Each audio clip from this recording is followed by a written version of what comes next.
শুনি, মানে একেবারেই ছোটবেলা থেকে যেখান থেকে বলার আছে। একটু বাবা মার কথা দিয়ে শুরু করি, Sure. As I am coming from them. আব্বু খুব ছোটবেলায় আমার দাদা মারা যান। আমার বাবা তখন পৃথিবীতে আসেননি, অর্থাৎ আমার দাদির পেটে থাকা অবস্থায় আমার দাদা মারা যান। আচ্ছা, তো আব্বুর জন্ম হয় মুক্তিযুদ্ধের প্রায় 6 years আগে। ওকে।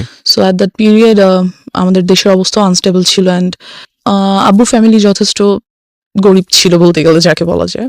সো আব্বুর বাড়ি হচ্ছে বরিশাল, অ্যান্ড সেখান থেকে উনি ঢাকায় আসেন। আচ্ছা, তখন ওনার 13 বছর বয়স আচ্ছা। যখন উনি ঢাকায় চলে আসেন, বিকজ বাড়িতে কোনো কিছুরই ফ্যাসিলিটিস ছিল না, এখনো নাই, আমরা কখনো যাই না আমাদের বাড়িতে। তো ওই সময় উনি ঢাকায় আসেন এবং একটা লাইফ লিড করার জন্য যতটুকু কাজ করার দরকার তাই সবই করেন। আচ্ছা। ইভেন দো যদি বলি ঠেলা গাড়ি পর্যন্ত তার সে ঠেলা। এই গল্পটা আপনি পরবর্তীতে শুনেছেন কার কাছে? হ্যাঁ, শুনেছেন? বাবার কাছ থেকে বাবার শুনেছি। My dad is one of my friends, best friends. Beautiful. Okay, so আসে এবং আস্তে আস্তে উনি এখানে থেকে পড়াশোনা করে। ঢাকা ভার্সিটি থেকে উনি অনার্স মাস্টার্স করেন। আফটার দ্যাট কামিল, আই মিন যাকে বলে মাদ্রাসা লাইন, সেখান থেকে উনি পড়াশোনা করেন, ডাবল এম এ যাকে বলে। তো উনি ওটা থেকে উনি বেশ ভালো একটা জব পায়, অ্যান্ড গুড স্যালারি। এই গেল বাবা। আম্মুদের ফ্যামিলিও খুব যে রিচ ছিল তা না, but they were quite good. আম্মু ঢাকায় চলে আসে খুব ছোট বয়সে, ওয়েন অনার্সে এসে ঢাকায় পড়তে হয়। আচ্ছা। এখান থেকে উনিও ঢাকা ভার্সিটি থেকে অনার্স মাস্টার্স করেন, অ্যান্ড দেন LLB করেন, অ্যাডভোকেটশিপ নেন। So both of them, as you can see, both of them are educated, so they are busy. An educated person can't sit at home, never. আমার মনে হয় বাবা মাকে দেখে। তো অফিস, আর আমি হওয়ার পর থেকে আমার খালামুনির কাছে থাকি। You were the first child? Yeah, I'm the first child. Okay. আমার পর আমার একটা ছোট বোন আছে। Age gap? Age gap 8-9। তো আম্মু আমাকে, আমার খালামুনির বাসা ছিল তখন আমাদের বাসা থেকে বেশ দূরে আর কি, অনেকটুকু দূরে। সেখানে আমাকে রেখে আম্মু অফিসে যেত, বিকজ কোনো অপশনস ছিল না। আফটার দ্যাট খালামুনিরও বিয়ে হয়ে যায়, জব হয়ে যায়, সো আমি একাই হয়ে যাই বাসায়। কোন বয়সের কথা বলছেন বা কোন ক্লাসে পড়েন? নার্সারি। নার্সারিতে পড়েন, মানে আপনি রিয়েলাইজ করতেন বিষয়গুলো? অফকোর্স, আমি এখনো সবকিছু স্পষ্ট মনে করতে পারি, everything, because I felt all of those things happen with me anyways. তো আম্মু আমাকে বাসায় একাই রেখে চলে যেতেন। আমরা যে বিল্ডিংটাতে তখন থাকতাম, ভাড়া থাকতাম, ওখানে 7তলা বিল্ডিং এর অনেক বাচ্চা কাছে ছিল, যা হয় সবার সাথে খেলাধুলা করতাম। আর মেইনলি আমি ছেলের সাথে বেশি খেলাধুলা করতাম ছোট থেকে। আমার কাছে হাড়ি পাতিল খেলা তেমন বেশি পছন্দের ছিল না, বরং ফুটবল ক্রিকেট বেশি পছন্দের ছিল। অনেক কাটাছেড়া করতাম। যেহেতু আম্মু বোনে বারণ করার কেউ নেই, আমি আমার মতো। তো সেই থেকে দেখা যায় আমি একা, সবাই তো জানে সেটা, আমি বাসায় একা। এখানে একটা ট্র্যাজেডি বলি, সেটা হচ্ছে আমার যে বড় খালামণি, তার ছোট মেয়ে, she is also not very happy, but at that moment she had lots of relationships, and she use to talk about all this. কোথাও গেলে, কারোর সাথে দেখা করতে গেলে আমাকে নিয়ে যেত। So I use to like, আমি মাত্র নার্সারিতে পড়তাম, এগুলো নিশ্চয়ই এত কিছু বোঝার মতো মেন্টালিটি হয়নি। She had lots of relationship, মানে একদিন এক ছেলের সঙ্গে দেখা করতে যেত, রাইট? ওকে, দেখা করতে যেত, এবং আমাকে স্কুল থেকে যখন উনি নিয়ে আসতেন বাসায়, ওকে, তখন দেখা করতে যেতেন। ওকে, আর আমি দেখতাম কথা বলছে, দেখা করছে, কেন opposite attracts, which was like, এই থটটা আমি আস্তে আস্তে বুঝতে পারতে শুরু করলাম at the like age of 7 or 6 or 7। Okay, যেটা তো কখনোই পসিবল না একটা বাচ্চার ক্ষেত্রে, ফাইন, বিকজ আমি ছিলাম ওখানটাতে। যাই হোক, কিছুদিন পর বড় খালামুনিরা বাসা চেঞ্জ করে অন্য কোথাও বাসা নিয়ে নিল। এবার যেটা হলো, আমাদের বিল্ডিং এর নিচ তলায় একটা ভাড়া থাকতো একটা মেয়ে। আমাদের বাসা যেহেতু খালি থাকতো অলওয়েজ, ওর বয়ফ্রেন্ডকে আমাদের বাসায় নিয়ে আসতো। এটা আপনার ফ্যামিলি মেম্বাররা জানতো? না, জানতো না, কেউ জানতো না। নিয়ে আসতো বলতে কি, মানে আপনি যখন ফ্রি থাকতেন তখন আসতো? আমি ফ্রি বলতে ওর বয়ফ্রেন্ডকে নিয়ে আমাদের বাসায় আসতো কথা বলার জন্য, আর সামথিং। তো আমাদের বাসায় 2টো রুম ছিল, ভাড়া যেহেতু ছিলাম, 2টো রুম ছিল। সামনে ড্রয়িং রুম, মাঝখানে একটা ছোট ডাইনিং, আর ভিতরে একটা বেডরুম। তো এই বেডরুমটাতে ও বয়ফ্রেন্ডকে নিয়ে থাকতো। আর ওটা যেটা মেইন প্রবলেম, সেটা হচ্ছে লাগানো যায় না দরজাটা। তো I use to see whatever they use to do, and mention করেই দেই, they use to have physical relationships over there, and আমি দেখতাম, ফিল করতাম লাইক কেন হচ্ছে এটা, বোঝার চেষ্টা করতাম, বা ইটস সামথিং। কিন্তু আপনি কি ওটা আপনার ফ্যামিলি মেম্বারকে নোট করতেন কখনো, যে না, নোট করতে পারিনি, এটারও একটা রিজন আছে। তো ওয়ান ডে আমি ওর আম্মুকে বলি ব্যাপারটা, ওকে, আপুর আম্মুকে, যে আন্টি, একটা ভাইয়াকে নিয়ে প্রায় আপু আমাদের বাসায় আসে। আন্টি আপুকে অবশ্যই বকা দেয়, অ্যান্ড আফটার দ্যাট ডে আপু আমাকে টর্চার করে, খুব মারে। যখন আমি অফিসে চলে যাই, আপু এসে আমাকে খুবই মারে। আমি একটা জিনিস বুঝতে পারছি না, যে আপনার বাবা মা যখন বাসায় থাকছে না, তখন আপনাকে গাইডেন্স দিচ্ছে কে? কেউ না, লাইক আমি একাই স্কুল থেকে বুয়া নিয়ে বাসায় রেখে চলে যেত, হ্যাঁ। খাবার রেডি করা থাকতো, আমি খেতাম, ঘুমিয়ে থাকতাম, হোমওয়ার্ক করতাম, সন্ধ্যায় তো আম্মু চলেই আসতো। আপনাকে স্কুল থেকে পিক অ্যান্ড ড্রপ করতো কে? বুয়া, একটা বুয়া ছিল বাসায়, যে বাসার কাজকর্ম করতো। আর আপনার বাসায় আপনি যখন একা থাকতেন তখন আপনার বাসার আশেপাশের লোকজনের ইজি এন্ট্রান্স ছিল? ইয়া, কোয়াইট আমার কাছে মানে অ্যাবসার্ড মনে হচ্ছে। মনে হচ্ছে না? তাই তো। কারণ একটা যাই হোক। বাসায় একটা মেয়েকে রেখে এসেছি আমি, আশেপাশের লোকজন ঢুকছে বাসায়। Yeah, এবং- that's one of the faults which my mom and dad did. তারা, এটা একটা ভুল যেটা তারা আপনি কখনো করেছে। এগুলো নোটিস করতেন না বাবা আমাকে যে আজকে অমুক এসেছিল বাসায় বা এমুক আসছে? করতাম, কিন্তু আপুর ব্যাপারটা করিনি তখনও। বলতাম, সবই বলতাম। আর আসলে আব্বু আম্মু এত বিজি ছিল, এতটা বেশি বিজি ছিল, বিকজ ইউনো যেখানে আম্মুর গাইডেন্সটা কম থাকে সেখানে আম্মুর সাথে বন্ধুত্ব হয় না। আর যখন বাচ্চাদের বাবা মার সাথে বন্ধুত্ব না হয় তখন তারা শেয়ার করতে পারে না কোনো কিছু। মাই হাম্বল রিকোয়েস্ট ইজ, আজকের এই স্টোরিটা সবাই আমাদের সোশ্যাল কন্টেস্ট এবং পারিবারিক অবস্থা থেকে চিন্তা করবেন যে আমাদের একটা শিশুর বড় হওয়ার জন্যে আমরা যতটা না খেলার মাঠ নিয়ে চিন্তা করি, ঘরের ভেতরের পরিবেশ নিয়ে কি আমরা অতটা চিন্তা করি? এটা খুব খুব খুব important. It's a very serious issue, এবং আমার মনে হয় আজকে ওই জায়গাগুলোকে আমাদের সবার নক করা উচিত। বিকজ ওর লাইফে যেটা ঘটেছে সেটা আরেকজনের লাইফে ঘটুক, আমরা এটা চাই না। It's a social learning, it's a family learning. Okay, এবং আমি ওকে স্যালুট জানাই যে ও নিজেকে এক্সপোজ করে অন্তত আরো 10টা ফ্যামিলিকে সতর্ক করার জন্য এখানে এসছে। জি, তারপর কি হলো? আপনাকে খুব মারলো? হ্যাঁ, খুব মারলো। আমি ভাবলাম আম্মুকে বলবোই যে আপু আমাকে এত মারছে, অ্যান্ড শি টোল্ড মি যে আমি এটা কাউকে বলতে পারবো না, যদি বলি সে আমাকে মেরেই ফেলবে, as I was a child. আর আম্মুকে আমি বললাম ব্যাপারটা যে আম্মু, আপু তো একটা ভাইয়াকে নিয়ে মাঝে মাঝে বাসায় আসে। আম্মু জিজ্ঞেস করলে সে কি করে, কেন আসে, তুমি আসতে দাও কেন, গেট লাগিয়ে রাখো না কেন, ঢুকতে দাও কেন? বললাম আপু আমাকে খুব মারে, বকা দেয়, না ঢুকতে দিলে খুব রাগ করে। তো আম্মু এই ব্যাপারটা নিয়ে ওনাদের সাথে কথা বললো, ওই আপুর ফ্যামিলির সাথে। বলার পর যেটা হলো যে তুমুল ঝগড়া দুই ফ্যামিলির মধ্যে। ওরা কি খুব পাশাপাশি ছিল আপনাদের? হ্যাঁ, আমরা ছিলাম 4 তলায়, ওরা ছিল নিচতলায়। আচ্ছা। এই তো খুবই ঝগড়া লাগলো। পরবর্তীতে যে আমাদের বাড়িওয়ালা, উনি আমাদেরকেই বের হয়ে যেতে বললো, ভেরি যেখানে বের হওয়ার কথা ওদের, অ্যাজ ফল্টটা ওদের ছিল, আমার না, বাট আমাদেরকে বের হয়ে যেতে বললো। সো আমরা সামহাও প্রবলেমটা সলভ হলো, ইস্যুটা ঠান্ডা হলো, আপুটা আর আমাদের বাসায় আসে না। ওকে। এবার যেটা হলো, আমার মেন্টালিটি লাইক ওই জায়গাটা থেকে অনেক আনস্টেবল হয়ে গেল, কি বলবো এটাকে, unbalanced. So I use to think like কেন হচ্ছে এই জিনিসগুলো, বা এগুলো কি, কেন, some kind of curiosity. Like of course একটা কিউরিওসিটি গ্রো হ্যাঁ, করলো। like- আপনি তখন নার্সারিতে পড়েন? তখন আমি ওয়ানে উঠেছি। ওকে। অ্যান্ড আমার কাছে ব্যাপারটা খুবই আনইউজুয়াল লাগতো। ওকে প্রিয় শ্রোতা, গল্পের মাঝখানে ছোট্ট একটা পজ দিচ্ছি সবার জন্য অ্যানাউন্সমেন্ট। জীবন গল্পের পার্ট 2 বইটি বাজারে আসতে যাচ্ছে খুব শীঘ্রই। যারা অ্যাডভান্স বুকিং দিতে চান, কারণ অল্প সংখ্যক বই আমরা বাজারে আনি প্রতি বছরই ফেব্রুয়ারি মাসকে কেন্দ্র করে, যারা অ্যাডভান্স বুকিং দিতে চান এবং ঘরে বসে পেতে চান নামমাত্র মূল্যে, বইটির মূল্য রাখা হয়েছে মাত্র 200 টাকা। তাদের জন্য আমি বলে দিচ্ছি নাম্বারটি, এই নাম্বারে ফোন করে আপনাকে অ্যাডভান্স বুকিং দিতে হবে, এবং এই নাম্বারটি 24 ঘন্টা খোলা থাকে, চাইলে আপনি এই মুহূর্তেই ফোন করতে পারেন। নাম্বারটি হচ্ছে boibajar.com এর 09611262020। আমি আবারও বলছি এবং ধীরে ধীরে বলছি, প্লিজ নোট করবেন, 09611262020। অ্যাডভান্স বুকিং দিন, 2-1 সপ্তাহের মধ্যে বইটি আপনার ঠিকানায় পৌঁছে যাবে। বইটির মূল্য রাখা হয়েছে নামমাত্র মূল্য 200 টাকা। ওকে।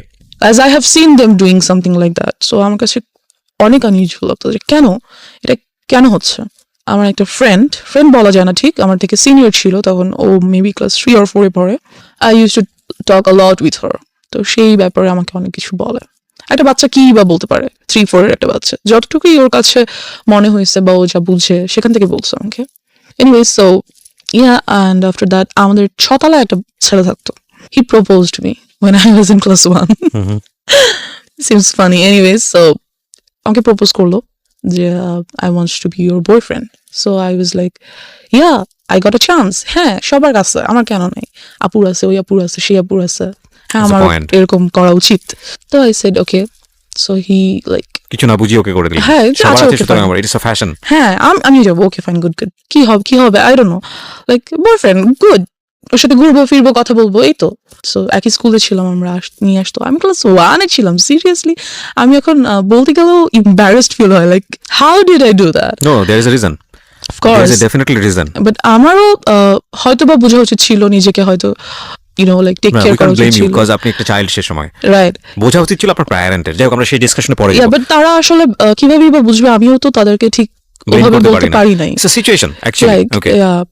So then he was my first boyfriend. Okay. Then somehow ওরা বাসা চেঞ্জ করে ফেলে। বয়ফ্রেন্ড এই আর কি, ও তো একটা বাচ্চা, ওই বা বয়ফ্রেন্ড গার্লফ্রেন্ডের কি বুঝে। যাই হোক, তো somehow বাসা চেঞ্জ করে ফেলার পরে I used to like a boy. I used to like him very much because he looked very cute. So বাচ্চা ছিলাম দুজনেই, ও আমার ক্লাসমেট ছিল, তখন আমি 2 তে উঠেছি। এনিওয়েজ, তো এই তারপর আমরা ওখান থেকে বাসা চেঞ্জ করে ফেলি। বাসা চেঞ্জ করে আমার যে বর্তমান বাসা, মানে আমাদের নিজেদের বাড়ি করে ফেলি আর কি, সেখানে চলে আসি। আসবার পর আমরা এখান থেকেই শুরু হয় আমার লাইফের মোস্ট ট্র্যাজিক পার্ট, বিকজ আমাদের যে এলাকাটা মেনশন করছি না, বাট কি বলবো, এলাকা বলা যায় না আসলে। Can any people like live there, I feel, because ওই সময়টাতে ওটা মানুষের বসবাস উপযুক্ত তো ছিল না। Fine, I want to listen to your story. What happened there? আমরা একটা মৃত্যুর জন্য যেটা একটা অনুষ্ঠান হয়, কাইন্ড অফ কুলখানি বা খাওয়ায়, কোনো কিছু? আই ডোন্ট নো, অনেকজনকে ডেকে খাওয়া দাওয়া করায়, আচ্ছা, সামথিং okay. Like that. অনেক ছোট ছিলাম, মনে নেই, 2 তে আমি তখন উঠেছি মাত্র। যাই হোক, তো সেখানে আমরা যাই। যাওয়ার পর যেটা হয়, আমরা একটা আমার কাইন্ড অফ নানা, মানে আমার আম্মুর খালুজান হয়, ওনাদের গাড়িতে করে সেখানে যাই। তো ওই গাড়ির ড্রাইভার, সো আমি একটু ছোট বাচ্চাই ছিলাম এই যে, তো সে আমাকে খুব কোলে টোলে করে নিয়ে আদর করে, এখানে ওখানে ঘুরাতে নিয়ে যায়। And then I noticed something, যেহেতু আমি অনেক কিছু বুঝি এই ব্যাপারগুলোতে, লাইক ফিজিক্যালি কিভাবে you have to save yourself, আমি অনেকটাই বুঝি এই ব্যাপারগুলো। তো he tries to touch my private parts, and আমি বুঝতে পারি ব্যাপারগুলো, ফিল করি। সো আমি ওনার কাছে আর যেতে চাই না। কে ছিল উনি? Driver, as I said. আপনাদের ড্রাইভার? নো, যাদের গাড়িতে করে আমরা গেছি, আমার নানা ভাইয়ের driver. Okay. So he tries to like kind of, এটা first embarrassment of your life, এবং এই first ঘটনা ঘটার embarrassment. পরে আপনি কি করলেন? তা আমি যেতে চাই না ওনার কাছে, যে না, আমি মানে ওখানেই আমরা আছি তখনও, কিন্তু আমি আম্মুর কাছে চলে যাই, যে আমি যাবো না ওনার কাছে। কিন্তু আমি কেন যেন আম্মুকে বলতে পারি না, লাইক আমার সাথে এটা হচ্ছে, আমার এটা ফ্রি ভাবে আম্মুকে বলা উচিত, কেন যেন আমার আম্মুর প্রতিও ওই ভরসাটা আসে না, যে না আমি বলতে পারি। আই ডোন্ট নো ওয়াই, ওটা আমি বলতে পারি না। সো আম্মুকে আমি বলি যে আমার ওনাকে ভালো লাগছে না, আমি ওনার কাছে যাবো না। দেন আমরা ওখান থেকে চলে আসি, অ্যান্ড খুবই ট্রিক করে উনি আম্মু আব্বুর নাম্বারটা নিয়ে নেয়, ফোন নাম্বারটা নিয়ে নেয়, যে হ্যাঁ আমরা কোথাও যেতে হলে আমাকে ফোন দিবেন, আসবো, হ্যান ত্যান ফ্যান। যদিও উনি কিন্তু আমার নানা ভাইয়ের পার্সোনাল ড্রাইভার। ওকে। সো বলে যে হ্যাঁ প্লিজ যাবো হ্যান ত্যান ফ্যান। তারপর আমার নাম্বারটা দিয়ে দেয়, এবং আরো 2 বার আমরা 2টো জায়গায় যাই, এবং ওনাকে সাথে করে নিয়ে যাওয়া হয়। আচ্ছা। সো এই হচ্ছে আমার first harassment or something like that. Secondly যেটা হয়, এবং এটা আপনি কাউকে বলেননি? না, এটা আমি কাউকে বলিনি, ইভেন এখনো পর্যন্ত আব্বু আম্মুকে আমি এইভাবে বলিনি। ফার্স্ট টাইম আপনি আজকে বললেন এখানে?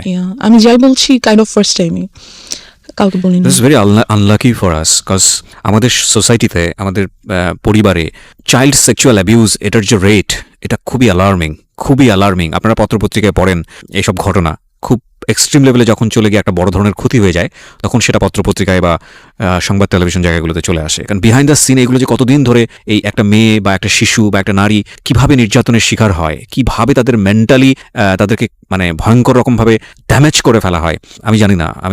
আমার মনে হয় এই জিনিসগুলোকে আরও বেশি করে এক্সপোজ করা উচিত, বলা উচিত। কজ আমি ভিকটিম, আমি কেন এটা বলতে পারবো না? কোথায় সমস্যা? ট্যাবুটা কোথায়? মানে আমাকে কেউ একজন সেক্সুয়ালি হ্যারাসমেন্ট করেছে, আমাকে কেউ একজন ফিজিক্যালি অ্যাবিউজড করেছে, অথচ সেটা নিয়ে আমি সোসাইটিতে মুখ খুলতে পারবো না, সেটা নিয়ে আমি বলতে পারবো না। কি আশ্চর্য মেন্টালিটি! মানে সেটা নিয়ে বললে আমার দিকেই আঙুল তোলা হবে, সেটা নিয়ে বললে আমাকে মনে করা হবে মেয়েটা খারাপ, বা ছেলেটা খারাপ, বা ওনার ফ্যামিলি খারাপ। কি ভয়ঙ্কর রকম মানে বাজে মেন্টালিটি আমাদের সমাজের। কিন্তু এই যে আমাদের এই মেন্টালিটিটা, এটাই কিন্তু যুগের পর যুগ এই প্রবলেমগুলো কিভাবে জিয়ে রেখেছে। আজকে যদি পরিবারের কাছে এই মেয়েটা এতটা বেশি সাবলীল হতো, আজকে যদি ওর বলার ক্ষমতা তৈরি হতো, ওকে যদি এনভায়রনমেন্টটা দেওয়া হতো, তাহলে ওর শৈশবটা হয়তো এরকম হতে পারতো না। কজ ও বলেছে একটু আগে যে দিস ইজ দ্য নাম্বার 1। আরও কি যে অপেক্ষা করছে আপনাদের জন্য, আপনারা একটু শুনুন, তাহলে বুঝতে পারবেন। জি বলুন। তারপর যেটা হয়, তো ওই ড্রাইভারের সাথে আমাদের আর দেখা হয় না। Anyways he is vanished somehow. So after that আমার চাচাতো ভাই আমাদের বাসায় থাকতে আসে for some reason. Somehow maybe আমাকে লাইক করতো আর সামথিং। তখন আমি ক্লাস 3-তে উঠেছি। তো ও কত বড় হবে, মেবি 9-10-এ পড়ে, এরকম হবে। আপনি তখন ক্লাস 3-তে পড়ি। 3-তে? বাসায় একদিন হঠাৎ স্কুল থেকে এসে দেখি ও বাসায়। ওই টাইমে যেটা হয়, আমাদের বাসায় একটা পার্মানেন্ট কাজের মেয়ে রাখা হয়। তো মেয়েটা নিজেই যথেষ্ট ন্যাস্টি পার্সন। এনিওয়ে, সো চাচাতো ভাই থাকতে আসে আমাদের বাসায়। তো একদিন আমাদের সবার রুম আলাদা, যার রুম। আমাদের বাসায় 5টা বেডরুম, অ্যান্ড যার বেডরুম তার। বাট আমি তখন কাজের মেয়েটা আমার সাথে ঘুমায় না, আমার রুমে ঘুমায়। তো আমি একদিন ঘুমিয়ে আছি, ঘুম থেকে ঘুমের মধ্যে আর কি হঠাৎ ফিল করি that someone is like had embraced me, something like that. তো আমি ঘুম ভেঙেছে, পিছনে ফিরে দেখি যে আমার ভাইয়া। তো I was like, চিল্লাবো না কান্না করবো না কি করবো কিছু বুঝতেই পারি না। দেন আই ওয়াজ লাইক ভাইয়া এখানে কি করো হ্যান ত্যান প্যান। আমি উঠে বসে যাই, বসে যাওয়ার পরে তো বুঝতে পারে যে কাজী মেয়েটা নিচে ঘুমাচ্ছে। হুম। তো বুঝতে পারে যে আমি যদি এখন কিছু বলি তাহলে কাজী মেয়েটা উঠে যাবে, আম্মু চলে আসবে অ্যান্ড যাই হোক তো ওর দিনও চলে যায়, ওর দিন চলে যায়। পরের দিন শুক্রবার দিন সবাই বাসায় ছিল। What was his response? আপনি তোকে জিজ্ঞেস করলেন যে তুমি এখানে কি হ্যাঁ করো? তুমি এখানে কি করো? এমনি আসছি, নাথিং, লাইক চলে যায়, উঠে চলে Okay. যায়। পরের দিন শুক্রবার দিন সবাই বাসায় ছিল, তো আমরা ছাদে গিয়েছি। আমাদের ছাদটা খুব সুন্দর, গাছ লাগানো চারিদিকে, বসার মতো স্পেস আছে, টেবিল আছে, যাই হোক। তো ওখানে আম্মু চা করে নিয়ে গেছে, সবাই চা খাচ্ছে, ভাইয়াও গিয়েছে উপরে। ছাদটা দুটো ছাদ, একটা হচ্ছে চিলে কোঠার একটা ছাদ আছে আর মেইন ছাদটা নিচে। তো আমি আর আমার কাজের মেয়েটা চিলেকোটার ছাদে উঠেছি। আমার বেস্ট ফ্রেন্ড সবসময় ছিল কাজের মেয়েরা, যারাই কাজের মেয়েরা আসতো তারাই আমার বেস্ট ফ্রেন্ড, বিকজ কেউ তো সাথে থাকে না, ওরাই সাথে থাকে। তো ওকে নিয়ে আমি ছাদে বসেছি, তো ভাইয়া উপরে উঠছে, উঠে আমার কাঁধে হাত রাখছে, রেখে বললো পড়াশোনা কেমন চলে হ্যান ত্যান। বললাম হ্যাঁ ভালো। বলতেছে কোনো ম্যাথে প্রবলেম হলে আমাকে দেখাও, ইত্যাদি ইত্যাদি কথা বলতেছে। And he tried the same thing that I faced with that driver. He was trying to touch some of my private parts. তো কাজের মেয়েটা এটা বুঝতে পারে, বিকজ আমার থেকে বেশ বড়। হুম। তো আমাকে বলে আপু চলে নিচে চলে যাই। তো আমিও ফিল করছিলাম, লাইক হ্যাঁ নিচে চলে, বাট ভাই আমাকে যেতে দিচ্ছে না। না থাকো, এখানে কত সুন্দর লাগছে, পরিবেশটা ভালো লাগছে, যেতে দিচ্ছে না। এই গেল সামহাও। তো আমি চলে আসি নিচে, কিছুক্ষণ বাদে চলে আসি। তো আম্মুকে বলি ব্যাপারটা, যে আম্মু ভাইয়া আমার সাথে, আমি আম্মুকে ডাইরেক্টলি বলি যে আম্মু ভাই আমার প্রাইভেট পার্টস টাচ করার চেষ্টা করে। এটা বলার পর আমার চাচার সাথে আর কি আব্বুর তুমুল ঝগড়া হয়। ও তার মানে আলটিমেটলি আমি একবার ওনাদের বলে সঙ্গে ফেলি, হ্যাঁ একবার ভাই। বলি আম্মুকে, and আম্মু আব্বুকে বলে, দেন তো ওদের সাথে খুবই ঝগড়া হয়। আর ওই ভাইয়াকে আমাদের বাসায় আসতে মানা করে দেয়। হুম। এখন ব্যাপার হচ্ছে আব্বু মই বা কি করবে, এতবার এতজন এত মানুষ, কয়জনকে বাসায় আসতে মানা করবে, কয়জনকে ধরে রাখবে, দরজা কি সবসময় বন্ধ রাখবে বাসার? এটা তো সম্ভব না। যাই হোক সামহাও ওটা চলে যায়। আমি তখন ক্লাস 3-তে, এবং আম্মু আমার জন্য একটা টিচার রাখে। আমার বাসায় কখনো টিচার ছিল না, হুম। আম্মুই পড়াতো। বাট তখন দেখা যায় যে আম্মু তখন অ্যাডভোকেটশিপটা ছেড়ে দেয়, হুম। ছেড়ে দিয়ে আম্মু একটা গভর্নমেন্ট জব নেয়। এতে করে যেটা হয় যে আম্মু খুবই বিজি হয়ে যায়। ওখানে তো অ্যাডভোকেটশিপে হচ্ছে কেস পাবো যাবো এরকম কিছু, পাবো না বাসায় আছি। বাট একটা জব ইজ 9 to 5 ডিউটি। আর আম্মুর যেই অফিসটা পড়ে যায় অনেক দূরে, সেখানে যেতেই প্রায় 1.5-2 ঘন্টার মতো লাগে। সো আমাকে একেবারেই টাইম দিতে পারে না। বাট তখন যেটা হয়, আমার খালামণিকে তারা আমাদের বাসায় নিয়ে আসে, খালামণি আর তার হাজব্যান্ডকে। অ্যান্ড আমার সেফটির জন্য আব্বু আম্মু তাদেরকে একটা ফ্ল্যাট গিফট করে দেয় আমাদের বাসায়, ওকে, যে যাতে আমার ছেলে মেয়েরা সেফ থাকে। এই জন্য তো খালামণিও জব করে, মেইন প্রবলেম এখানেই। তো দেখা যায় সেটা আসলে কি বলবো, সবসময় সবাই সবকিছু বুঝে না, ইউনো, অনেক সময় আমরা অনেক কিছু দেখেও দেখতে পারি না, ব্যাপারটা এরকম। প্রিয় শ্রোতা, জীবন গল্পের এখন পর্যন্ত সেরা কয়েকটি গল্প এবং রেডিওতে অপ্রকাশিত একটি গল্প, একটি বিশেষ গল্প নিয়ে এবারে বই প্রকাশ হতে যাচ্ছে জীবন গল্প পার্ট 2। যারা এই বইটি ঘরে বসেই সংগ্রহ করতে চান, কারণ অল্প সংখ্যক বই বাজারে আনা হয় প্রতি বছরই ফেব্রুয়ারি মেলাকে কেন্দ্র করে, বই মেলাকে কেন্দ্র করে, তারা ফোন দেবেন এই নাম্বারে। নাম্বারটি হচ্ছে boibajar.com-এর এবং নাম্বারটি হচ্ছে 09611262020। আমি আবারও বলছি 09611262020। এই নাম্বারটিতে ফোন দিন। বইয়ের মূল্য রাখা হয়েছে সর্বসাকুল্যে 200 টাকা মাত্র। ওকে, যেখানটা আমরা ছিলাম। যাই হোক, তো খালামণি থাকে, তো আমার জন্য একটা টিচার রাখা হয়। টিচারটাকে বলা হয় যে তুমি সন্ধ্যায় আসবো, কারণ আমি সন্ধ্যায় বাসায় আসবো। আম্মু বলে যে আমি সন্ধ্যায় আসবো আর তুমিও সন্ধ্যায় আসবো। Your mom is lawyer. That time উনি কি প্র্যাকটিসে ছিল? না, তুমি তখন প্র্যাকটিস ছেড়েছে, মাত্র নিউ ছেড়ে একটা গভর্নমেন্ট জবে ঢুকলো। ওকে। তো ওনাকে বললো যে সন্ধ্যার পর আসতে, যেহেতু সন্ধ্যার পর আমার অফিস থেকে আসবে। এই তো আমাদেরকে আমার রুমে বসে পড়তে নিষেধ করে দেওয়া হলো। যেটা করা হলো যে ড্রয়িং রুমে বসে পড়বে, যাতে আমি দেখতে পারি তোমাদেরকে। যাই হোক, তো আম্মু ড্রয়িং রুমে বরাবরই ডাইনিং রুমে বসে আমার অফিসের কাজ করতো ল্যাপটপে, আর আমি স্যারের কাছে পড়তাম। তা অনেক সময় দেখা যায়, সবসময় কি আর সন্ধ্যার পর আম্মু চলে আসতে পারে, রাস্তায় জ্যাম থাকে, অফিসে কাজ থাকে, অনেক কিছুই। সো এরকমই মাঝে মাঝে হতো। অ্যান্ড আমার স্যারকে খুব ভালো লাগতো, কারণ স্যার আমাকে খুব আদর করতো, খুব সুন্দর করে বুঝাতো। একটা টিচারকে যেভাবে ভালো লাগা উচিত, দ্যাটস ইট। তো স্যার যেটা করে যে আমাকে অলওয়েজ স্কুলে নিয়ে পড়ায়। ওয়াই? স্যার বলতে কি, হোম টিউটর আমরা কেমন রাখি একটা বাচ্চার জন্য, অনার্সে পড়ুয়া কোনো ছেলে বা মেয়ে এরকম। তো সে আমাকে অলওয়েজ স্কুলে নিয়ে বসিয়ে পড়াতো। ছোট থেকে আমি খুব হেলদি ছিলাম, so he used to do the same things. তো ফার্স্ট ডেতেই তো আপনার বুঝে যাওয়া উচিত ছিল যে এটা তো আসলে ফার্স্ট ডেতে তো উনি এরকম করেনি, ওকে আফটার 6 or 7 months আমাকে পড়াতে পড়াতে একটা টাইমে এসে এরকম দেন যেটা হলো যে উনি বুঝতে পারলো যে আমি এটা পছন্দ করছি না, এবং Okay. এই ব্যাপারটার পর আমি ওনার কাছে যে আর পড়ি না, ওকে ওনার কাছে যেতে চাচ্ছি না। তো উনি করলো কি, নানান কথা আমাকে বলে, like love and relationship and কোন ক্লাসে তখন আপনি ক্লাস 3 স্ট্রিতে ক্লাস 3 তে only, and I just can't understand একটা টিচার অনার্সে পড়ে সে কিভাবে ভাবে যে আমি একটা ক্লাস 3 এর বাচ্চাকে রিলেশনশিপ এর ব্যাপারে বলি, ওকে I don't know. তো and he said I want to be your boyfriend. একটা teacher, and I was like আমি আম্মুকে বলে দিব। তো বলতেছে বলো, তারপর আম্মু কখনোই বিলিভ করবে না, and he was right, আমি আম্মুকে বললাম আর আম্মু এটা বিলিভ করলো না, কাজ যে টিচারটা ছিল উনি আব্বু আম্মুর খুবই পরিচিত একজনের ছেলে ছিল, বেশ ঘনিষ্ঠ একজনের ছেলে। তো আম্মু এটা কেন বিলিভ করলো না, তারা কি বলতে চাইলো আপনাকে?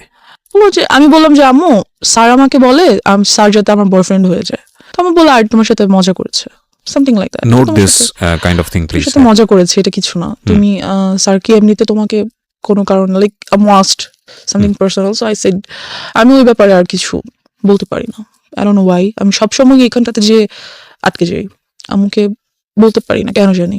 আচ্ছা, আপনি আমাকে একটু বলেন যে আগের যে দুটো ঘটনা আপনি আপনার ফ্যামিলিকে জানিয়েছিলেন, তারা কি আপনাকে কোনোভাবে ব্লেম করেছিল? না করেনি। করেনি, ওরা সেটাকে ওভারকাম করার চেষ্টা করেছে, যেমন ভাইয়াকে বাসায় আসতে মানা করে দিল, এর আগে যে কাহিনীটা বললাম সেটা তো ডেফিনেটলি তারা করেছে, আপনি এটা বলেছেন, কিন্তু থাকে না অনেক সময় আপনাকে দোষ দিয়ে দেওয়া, মেয়েদেরকে দোষ দিয়ে দেওয়া, এটা করেনি। না, আমার আপনাকে কি- আম্মু এডুকেটেড পারসন, তারা বুঝতে পারে ব্যাপারগুলো। আচ্ছা ফাইন, তো আপনাকে কি কোনোভাবে কি বুঝিয়েছিল যে দেখো কোনটা গুড টাচ হ্যাঁ, কোনটা ব্যাড এটা- টাচ, এবং এরকম হলে তোমার এটা কি করতে আসলে হবে? আম্মু আমাকে বুঝাইতে বুঝায়নি। পারেনি, কারণ হচ্ছে আপনি নিজেও কি কোনো গ্লুমি সেন্সে ছিলেন যে আসলে কি হচ্ছে, কেনই বা এরকম হচ্ছে, রাইট, আমি সম্পর্কটা হ্যাঁ কেন- অফকোর্স ছিলাম, I was very confused because ওই পর্যন্ত আমি জানতাম না, যদি আমি সরাসরি বলি সেক্সুয়ালিটি কি আমি জানতাম না, I didn't new, so I had to face them.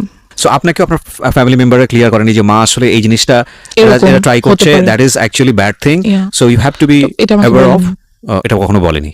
So আপনি যে থেকে একটা ধোঁয়াশার মধ্যে ছিলেন, আপনার কোয়ারি হতো না, বাবা মাকে জিজ্ঞেস করতেন না যে মা আসলে সবাই কেন এরকম করছে? হতো, বাট আমি কেমন করে মানে আমি কেন যেন আনকমফোর্টেবল ফিল করতাম ওই ব্যাপারটাতে জিজ্ঞেস করতে, লাইক আমার ভালো লাগতো না, বা আমি চেতাম না, বা চাইলেও পারতাম না, এরকম কিছু।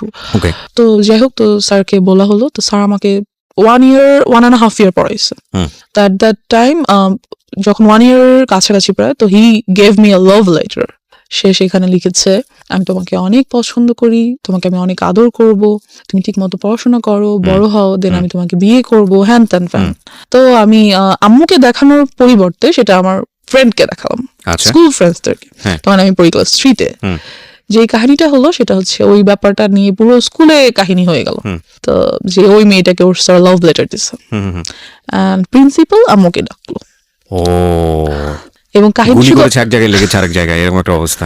কাহিনীটা শুধু ওই পর্যন্তই হলো না যে লাভ লেটার হয়ে গেল, ওরা বিয়ে করবে, ওদের কত দিন পরে ওদের বেবি হবে, হ্যান ত্যান, বাচ্চারা যা করে নর্মালি, মানে বিশাল কাহিনী, পুরো স্কুল জানাজানি হয়ে গেল এটা।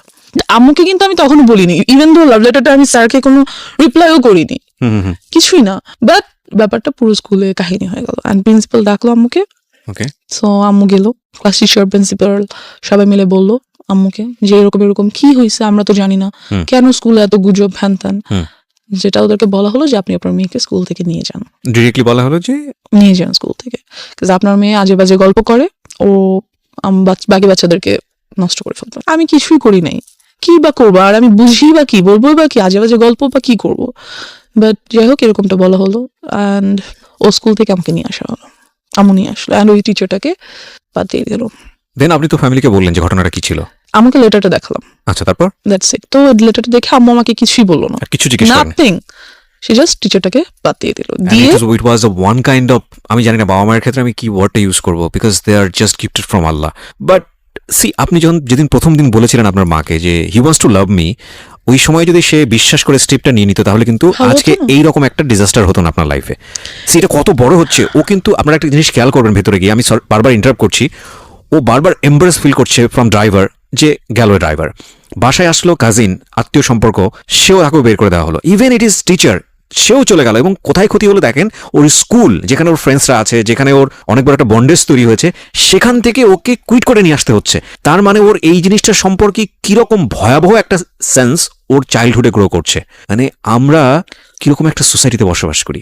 ওকে, তারপর যে স্কুলটাতে আমি ছিলাম ওটা অনেক স্বনামধন্য স্কুল ছিল, আমরা মেনশন করতে চাই টপেস্ট, না মেনশন করছি না, অনেক সিনারি Topest, বাংলাদেশে yeah. এরকম behind So, under the scene যার এরকম কারণে হ্যাঁ ওখান থেকে এসে আমার এলাকার একটা স্কুলে ভর্তি হতে হলো। ওকে তো ওখানে ভর্তি হওয়ার পর যেটা হলো যে ওই টিচারটা যাকে আমি বাদ দিয়ে দিয়েছে সে মাঝে মাঝে স্কুলের সামনে এসে দাঁড়িয়ে থাকে, অ্যান্ড এই ব্যাপারটাও আমি আম্মুকে বললাম।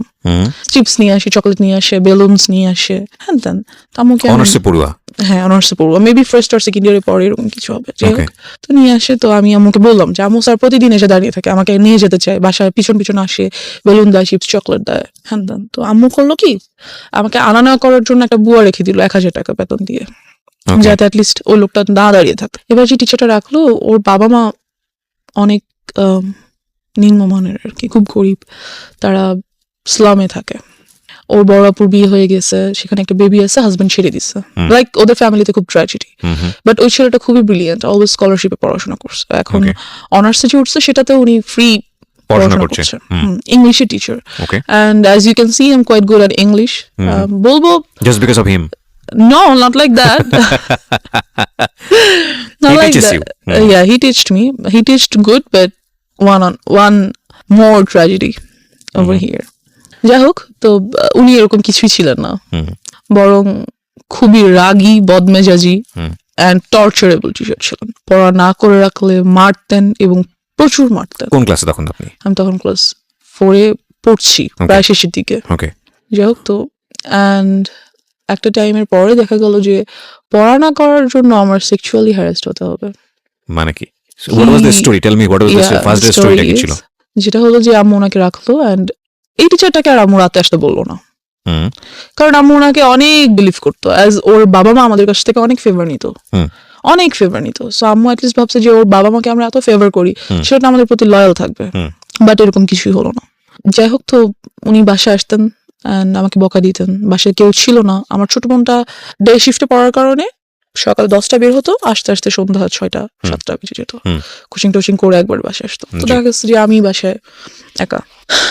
সো আমার বোনটা বুঝতে পারতো that he is trying to do something with me, and সে সেটা আম্মুকে বলতো। আই ডোন্ট নো কেন আম্মু কেয়ার করে নাই, না কেন আম্মু এটা বুঝতে পারে নাই, আমি জানি না। এনিওয়েজ, সো সে আমাকে পড়াশোনা করার জন্য আমার প্রাইভেট পার্টে মারতো। কিভাবে এক্সপ্লেইন করবো, আই ডোন্ট নো। না, you don't need to. So he used to do all the things which I didn't like at all. What is this? Dude, what are you doing? একটা teacher এরকম করতে পারে না।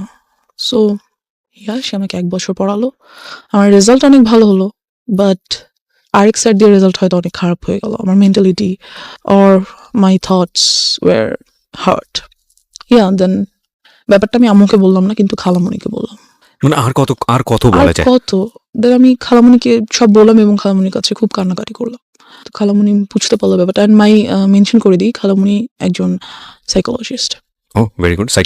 Psychologist or psychiatrist? whatever, I don't know. সে কি treatment করে? না, ছেড়ে দিয়েছি, এটাও নিয়ে ছেড়ে দিয়েছি। সাইকিয়াট্রিস্ট, হ্যাঁ। whatever. সো আমি খালামণিকে বলার পরে খালামণি ব্যাপারগুলো আম্মুকে খুব ভালোভাবে শেয়ার করলো। আম্মু যেটা হলো যে বুঝার পরিবর্তে আম্মু খুব রাগ হয়ে গেল যে আমি কি করব, কয়টা টিচার চেঞ্জ করব, একটা আনছি এটাও বলে এটা, আরেকটা আনছি এটাও বলে এটা, সবগুলোকে বাদ দিচ্ছি, এটা কেউ আসলেই এরকম হচ্ছে নাকি পড়াশোনা করতে যাচ্ছে না, কি করব, কয়টা টিচার বাদ দিব, টিচার পাবো কোথায়? অ্যান্ড আমাদের যে এরিয়াটা ছিল সেখানে ভালো টিচার পাওয়াও খুব মুশকিলের ব্যাপার ছিল। So she was like fed up, আমি করবোটা কি? বাবাকে বলতে পারছে না, কেন বলতে, সে জানে কেন বলতে চাচ্ছে না বাবাকে ব্যাপারগুলো। অ্যান্ড এই টিচারটাকেও আম্মু বাদ দিয়ে দিল এক পর্যায়ে। যে বাদ দেওয়াতে যেটা হলো, বাদ দিবে আর কি 1 মান্থ পর বাদ দিবে, এরকম, মানে মাসের শেষে তো বাদ দিতে হবে, এরকম কিছু। The biggest tragedy of my life. একদিন স্যার 1টা-1:30টার দিকে বাসায় আসলো। স্যার খুব ভালোভাবে জানে এই টাইমে আমাদের বাসায় কেউ থাকে না, এবং স্যারের বিকেল 5টার আগে আমাদের বাসায় ঢোকা নিষেধ। আম্মু বলে দিয়েছে তাকে যে তুমি আসবে না, বিকেলের আগে বাসায় আসবে না। বিকেলে আমার খালামণি বাসায় চলে আসে আর কি। তো সে যেটা করলো যে 1:30টার দিকে বাসায় আসলো, ওই সময় যেটা কাজের মেয়েটা আমার খালামণির বাচ্চাদেরকে নিয়ে তাদের ফ্ল্যাটে ঘুম পাড়াচ্ছে, আর আমার ফ্ল্যাটে আমি একা। তো কলিং বেল বাজলো, আমি গেট খুললাম। খোলার পর দেখলাম স্যার। বললাম স্যার এখন তো আমি পড়বো না, আমি তো মাত্র স্কুল থেকে এসেছি। তো সে বললো যে আমার আজকে অনেক কাজ আছে বিকালে, এখনই পড়া শেষ করতে হবে, তুমি বই নিয়ে আসো। তো অ্যাজ ইউজুয়াল আমি বই আনতে গেলাম আমার রুমে, যেহেতু আমার রুমে পড়া নিষেধ, কাজ আম্মু ড্রয়িং রুমে, আমার রুমে পড়া নিষেধ ছিল, ড্রয়িং রুমে পড়তে হতো। যাই হোক, তো আমি বই আনতে আমার রুমে যাই, and he enters the flat, আর উনি দরজাটা অফ করে দেয়, মেইন গেটটা অফ করে দেয়। ফার্স্টে সরি মেইন গেট অফ করে না, মেইন গেটে চাপিয়ে দেয় আর কি, লাগিয়ে দেয়, চিট করে লাগানো। অ্যান্ড আফটার দ্যাট আমি আমার রুম থেকে বই আনতে যাই, আর উনিও আমার পিছনে পিছনে আমার রুমে চলে যায়। যেটা উনি করে সেটা হচ্ছে আমার রুমের দরজাটা আটকে দেয়। আটকে উনি আমাকে ফার্স্টে 2টা চড় দেয়, দিয়ে একটা লাথি মেরে খাটের মধ্যে ফেলে দেয়। যেটা করে, আমি স্কার্ট পরা ছিলাম অ্যান্ড ওটা উনি ছিঁড়ে ফেলে। আফটার দ্যাট উনি আমাকে আমার পায়ের উপরে পা দিয়ে হাঁটু দিয়ে বসে, আমার কলার উপরে কোলবালিশ দিয়ে দেয়, আর মুখটা খুব জোরে চেপে ধরে। So I was like stuck. হয়তো আল্লাহই কোনোভাবে হেল্প করছে আমাকে, যে ঠিক ওই টাইমটাতেই আমাদের মাঝখানের ফ্ল্যাটের এক ভাড়াটিয়া উপরে আসে, তার চিনি লাগবে। সো এসে উনি দেখে যে দরজায় টিচারের ছেলেদের জুতা, যেহেতু আমাদের বাসায় ছেলেদের জুতা আসে না, থাকে না কখনো। সো নক করা মাত্র দরজাটা খুলে যায়, ধাক্কা দেওয়া মাত্র উনি ঢুকেই ফিল করে যে ভিতরে আমার রুমে কেউ আছে and something is going on.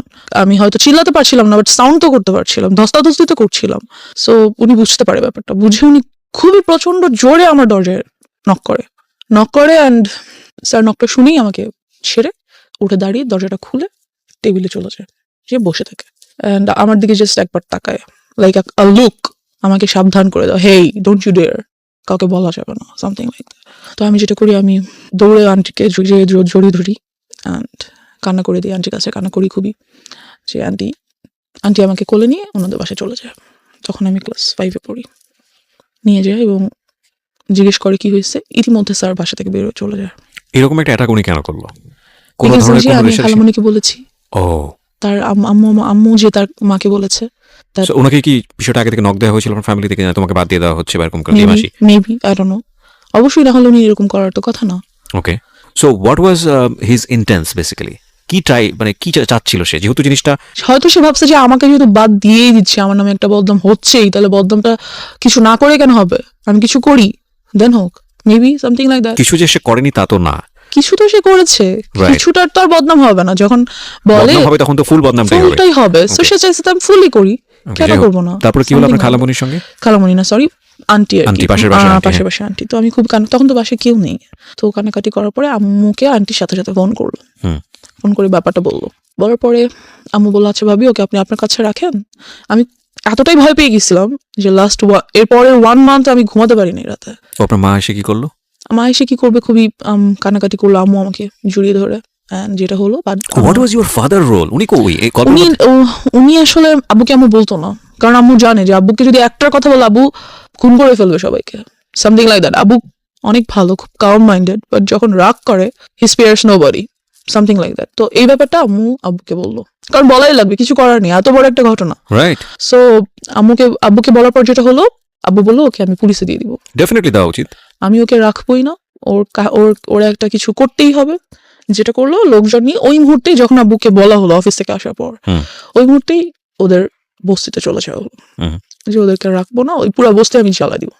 আব্বু ওয়াজ লাইক ফায়ার। সো গেল, লোকজন নিয়ে গেল।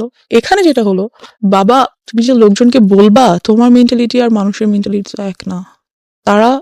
আমি পুরো এলাকায় ফেমাস হয়ে গেলাম। ওনার শাস্তি হলো, অবশ্যই হলো, কিন্তু এখান দিয়ে যে ক্ষতিটা হলো যে, হ্যাঁ ওনাকে অ্যারেস্ট করা হলো। আপনি যখন ক্লাস 5-এ? হ্যাঁ, পরে উনি অবশ্য জামিনে ছাড়া পেয়ে যায়। আচ্ছা, কেস ফাইল করা হয়েছিল তাহলে? হ্যাঁ, আমার নামে প্রচুর বদনাম হয়ে গেল, আমার কোনো বন্ধু বান্ধব হয় না, আমাদের বাসায় কেউ আসে না, আমার সাথে কেউ খেলে না, আই ওয়াজ টোটালি অ্যালোন। যেটা হলো, আব্বু আম্মু আমাকে স্কুলে নিয়ে যেত, স্কুল থেকে নিয়ে আসতো, এরকম চললো কিছুদিন, লাইক 6 or 7 months এরকমটা চললো। তারপর যেটা হলো, আর কতদিন সম্ভব স্কুলে নিয়ে যাওয়া, নিয়ে আসা, তাদের খুব টাফ। আম্মুর অফিসে লাইক শোকজ করে দিবে এমন একটা ব্যাপার, চাকরিতে বাদ দিয়ে দিবে এমন একটা ব্যাপার হয়ে গেছে। বিকজ সো আম্মু ভাবলো যে অনেকদিন তো হয়েছে, এখন বোধহয় সবকিছু normal, we can be back in our normal life again. তারপর যেটা হলো, আমাদের বাড়িটা তখন ছিল 3 তলা, এরপর উপরে কাজ ধরা হবে আর কি। তো খুব মিস্ত্রি আসে বাসায়, তো আব্বু তো সভাপতি বাসায় থাকেন না, আম্মুও থাকেন না। তো তখন আমি মেবি 6-এ পড়ি। দেন আব্বুর একটা ব্যাপার কি, উনি খুব ইসলামিক মাইন্ডেড, আর উনি সবাইকে এক চোখে দেখে, মিস্ত্রিদেরকে পাশে বসে খাওয়ায়, ভাই কাউকে কখনো তুই নো, অলওয়েজ আপনি, respect. He is golden soul, heaven soul, আমি কি বলবো, I just love him. Anyways, so এরকমই করতো ওই টাইমটাতে। তো মিস্ত্রি আসতো, তাদেরকে সেভাবে রেসপেক্ট করতো। সবাই এক হয় না, আপনার রেসপেক্টটা সবাই কিন্তু সমানভাবে নিতে পারে না, এটা সম্ভব না। তো আমাদের স্যানিটারি মিস্ত্রি, যে স্যানিটারি সাইটটা দেখতেন, ওখানকার হেড, ওই মিস্ত্রি গ্রুপটার হেড। তো উনি খুবই আসতেন বাসায়, খুবই আসতেন, আর আমাকে খুবই আদর করতেন। তো আমার ছোট বোনটা বাসায় না থাকার কারণে এগুলো থেকে ও খুব দূরে ছিল আর কি। যাই হোক, তো ও বাসায় ছিল না বলতে? ও তো যে বললাম ডে শিফটে থাকার কারণে 10টার দিকে সকালে বের ও হতো। আচ্ছা আচ্ছা, বাসায় ছিল না সন্ধ্যায় মনে আসতো। হচ্ছে, হ্যাঁ, যে তখন হ্যাঁ। অন্য বাইরে Yeah, yeah, স্কুলে right. ছিল। Okay. সো ওই ব্যাপারগুলো খুব একটা ফেস করতো না। তো ওই আঙ্কেলটা আসতো বাসায়, আমাকে আদর করতো, চকলেট নিয়ে আসতো, হ্যান ত্যান। একদিন যেটা হলো, রাতে উনি আসছে সাইড ভিজিটের জন্য, যে কিছু একটা প্ল্যান আছে ওনার, এটা বাবাকে বলবে। তো আমরা উপরে গিয়েছি, আম্মু, আব্বু, আমি, আমার ছোট বোন, না ছোট বোন যায়নি, আমরা 3জন গিয়েছি। তো উনি বলতেছে ব্যাপারগুলো। তো আব্বু সামহাও কিছু কারণে নিচে গিয়েছে, তো উনি আমাকে কোলে নিয়েছে। আমি কিন্তু তখন 6-এ পড়ি প্রায়। কোলে নেওয়ার মতো না, অনেক হেলদি, বেশ বড় হয়েছি, কোলে নেওয়া যায় না। তো উনি আমাকে কোলে নিল, আমি উঠবো না, উনি আমাকে জোর করে কোলে নিয়েছে। না, আসো আম্মু, হ্যান ত্যান। উনি যেটা করলো, খুবই বাজেভাবে একটা কাজ করলো আমার সাথে, দ্যাট বলতে চাচ্ছি না। He did something very nasty, very nasty. And আমি ওই মুহূর্তে কান্না করে দিলাম, ওনার কোল থেকে লাফ দিয়ে কেন আমার হাঁটুর উপর পড়ে গেলাম। And আম্মু গেল, কি হয়েছে, কি হয়েছে, কি হয়েছে? আঙ্কেল বললো যে না কিছু হয় নাই, আমার হাতে তো ঘড়ি ছিল, ঘড়িতে বোধহয় ওর গায়ে লাগছে। আমি খুব কান্না করতেছি। আম্মু বললো কি হয়েছে, আম্মু চলো নিচে, চলো নিচে নিয়ে আসলো আমাকে। যেটা হলো, ওদিন রাতে আমি আম্মুকে কিছু বললাম না, ঘুমিয়ে গেলাম। পরের দিন থেকে উনি এলাকায় নেই, ওনাকে আর পাওয়া যাচ্ছে না, বিকজ উনি বুঝতে পারছো যে আমি আম্মুকে বলবো। So, উনি আর এলাকায় নেই। তা আমি ব্যাপারটা আম্মুকে কিছুটা বললাম, কিছুটা। সো ওনাকে তার পাওয়াই গেল না, কি আর করার। এই সব কিছু দিয়ে চলে গেল। এই হয়ে গেল হ্যারাসমেন্টের সাইড শেষ। এবার আমার নিজের ফল্টের সাইডগুলো চলে আসছে। তো আমি 7-এ পড়ি, আর এলাকার স্কুলে পড়ি, অ্যান্ড আমি খুব happy at that time. So and আমার বিরুদ্ধে যে রিউমার্সগুলো ছড়াইছিল, ওগুলো কাইন্ড অফ ভ্যানিশড। সবাই জানতো যে আমি খুব বাজে, খুব ফাজিল। আর যেহেতু আব্বু নাই, বারণ করার কেউ নাই, ছেলেদের সাথে যে ক্রিকেট খেলতেছি, ওদের সাথে যে ফুটবল খেলতেছি, ছাদে বৃষ্টি হলে মিশতেছি, নাচতেছি, তো এটা ছিল কাইন্ড অফ লাইক, এই ধরনের মেয়েরা খুব বাজে হয়। এদের কাছে মেয়েদের সাথে এরা মিশতে পারে না, ভালো মেয়েদের সাথে এরা মেশে না। সো আমার মেয়ে বন্ধু কোনোদিনও হয়নি, কাজ যার সাথে না, ওর সাথে চলা যাবে না, ও খারাপ, এমন একটা ইমেজ তৈরি হয়ে গেল আমার। সো আমার সব ছেলে বন্ধু, ওদের সাথে ওরা যা খেলে আমার তাই খেলতে হয়, সারাদিন তো বাসে বসে থাকা সম্ভব না। তো এই খেলাধুলা, যাই হোক, এক পর্যায়ে যেটা হলো, আমাদের এক সিনিয়র ভাইয়া, উনি আমাদের সাথে ক্রিকেট খেলতো। তো উনি যেটা করলো, উনি বললো যে তোমাকে আমার খুব পছন্দ হয়েছে, I want to be in a relationship with you. Then I was like, কিছু বললাম না, ভাবলাম কি করবো, হ্যান ত্যান। তো আমার বেস্ট ফ্রেন্ড, ওকে বললাম। তো খুব হাসাহাসি করলো, যে সিনিয়র ভাইয়ের সাথে রিলেশন করবি, তা তো তুই আমাদের আপু হয়ে যাবি। না, এরকম কিছু না। তো আমি খুব, ওর কথাটাতে আমি খুব মজা পেলাম, ওয়াও, আমি তো তোর আপু হয়ে যাবো, great, then I must do that. So আমি ওনার প্রপোজালটা অ্যাকসেপ্ট করে ফেললাম। যেটা হলো যে একদিন উনি ছাদে আসলো আমাদের দরজার মেইন গেট নর্মালি বন্ধ থাকে, বাট সামহাউ ওদিন আই ডোন্ট নো কিভাবে আসছে, ছাদে আসলো, এসে আমাকে আমাদের বাসার নাম্বার, আমার তখন ফোন নেই, বাসার নাম্বারে কল করলো, যেটা বাসা অলরেডি আম্মু রেখে যায় ফর সেফটি। কল দিল, দিয়ে বললো যে আমি ছাদে এসেছি, তুমি ছাদে আসো। তো আমি ছাদে গেলাম, যাওয়ার পর he tried to kiss me, and এই ব্যাপারটা আমার কাছে অনেক নাস্টি ছিল, because I don't like it. Because আমি ছোট থেকে ফিজিক্যালি অ্যাটাচড হওয়ার ব্যাপারগুলো আমার কাছে এতটাই ভয়ানক যে আমি এগুলো নিতে পারি না। অ্যাকচুয়ালি ও যখন শুরু করে তখন বলছিল যে এবার শুরু হচ্ছে আমার ফল্ট। আমি মনে মনে ভাবছিলাম যে নো, এতক্ষণ ধরে যেই কজটা ছিল সেটার ইফেক্টটা শুরু হচ্ছে। So that is the thing, যে ওর পার্সোনাল লাইফে কত বড় ক্ষতি হয়ে গেছে, যে ও ওই পার্টটাকে মনে করছে জীবনের সবচেয়ে বিভীষিকাময় পার্ট। এবং আমরা আজকে এই বিষয়টাকে খুব ওপেনলি এখানে ডিসক্লোজ করছি দুটো কারণে। এক, বাবা মা যারা আছেন, ফ্যামিলিতে যারা অভিভাবক আছেন, তাদের প্রতি আমাদের একটা বিশেষ মেসেজ হচ্ছে যে আপনি যাই করেন না কেন জীবনে, যত পয়সা আর্ন করেন, যত বেশি বিজি থাকেন, হোয়াট ফর, কেন করেন? বিকজ আপনার সন্তানরা তো এসে ওই লিগেসিটা ধরবে, বিকজ আপনার সন্তানদের জন্যই তো। তো সেই সন্তানকেই যদি আমি প্রপারলি বড় করতে না পারি, বা তার যদি একটা কমফোর্ট এনভায়রনমেন্ট আমি এনশিওর করতে না পারি, তাহলে পরিশ্রমী পয়সা কিসের জন্য? প্রথম কথা হচ্ছে এটা। সো এটার প্রায়োরিটি অবশ্যই জরুরি, এক। 2 নম্বর হচ্ছে যে যারা আজকে অ্যাডাল্ট না বয়সের দিক থেকে, এবং অনেকেই হয়তো বা শুনবে রেডিওতে, তাদেরকে বলবো স্পিক আউট, বলো। কারণ এটা একটা মেয়ের ঘটনা না বাংলাদেশে, এটা একটা শিশুর ঘটনা না বাংলাদেশে, এরকম অসংখ্য মেয়ে, অসংখ্য শিশু, অসংখ্য নারীর ঘটনা এগুলো। হ্যাঁ, কারণ কেউ স্পিক আউট করে না, আমাদের সোসাইটিতে এগুলোকে ট্যাবু মনে করা হয়। আমি বলতে চাই আজকের অনুষ্ঠান দিয়ে দ্ব্যর্থহীন কণ্ঠে যে তোমরা বলো, তোমাদেরকে স্পিক আউট করতে হবে। কিছুদিন আগে আমি দেখলাম সোশ্যাল মিডিয়াতে মিটু আন্দোলন হলো।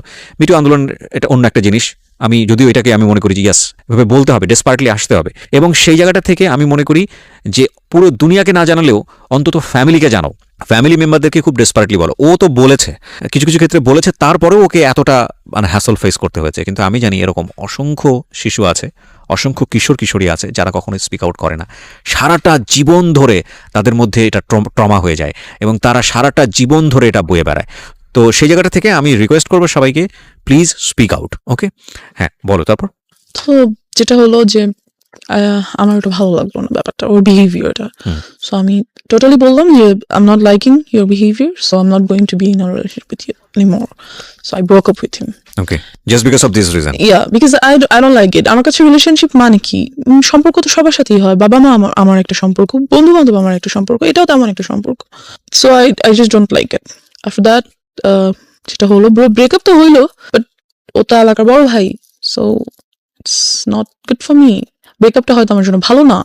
যেটা করলো, অলওয়েজ আমাকে ডিস্টার্ব করতেছে, রাস্তায় বের হতে পারছি না, বাজে কমেন্টস হচ্ছে, কি বলবো, এই আমার গায়ে ইট ছুটে মারতেছে, ওদিক থেকে রং দিচ্ছে গায়ের মধ্যে, বেরোতেই পারতেছি না রাস্তায়, কুকুর ছেড়ে দিচ্ছে পিছনে। What are all this just because I broke up with you? Why? আমাকে তোমার যেমন প্রপোজ করার রাইট আছে, আমার তোমার প্রপোজাল রিফিউজ করার রাইট আছে, এটা তুমি করতে পারো না। এরকম কিছুদিন যাওয়ার পর যেটা হয়, আমার যে বেস্ট ফ্রেন্ড, ও যেটা করে, আমাদের কিছু বাচ্চা কাচ্চা নিয়ে এলাকার কিছু সিনিয়র পার্সনদের কাছে যায় অ্যান্ড এই ব্যাপারগুলো বলে, রিকোয়েস্ট করে যে এই গ্রুপটা খুব মেয়েদেরকে খুবই, অথচ মেয়েদেরকে কিছু না, আমি একা এগুলো ফেস করছি, খুব বলে যে ওরা এরকম করছে, প্লিজ আপনারা ওদের বিরুদ্ধে কিছু একটা করেন। যাই হোক, তো সামহাও ওই ছেলেটা মেবি এরিয়া চেঞ্জ করে অন্য কোথাও বাসা নিয়ে নেয়।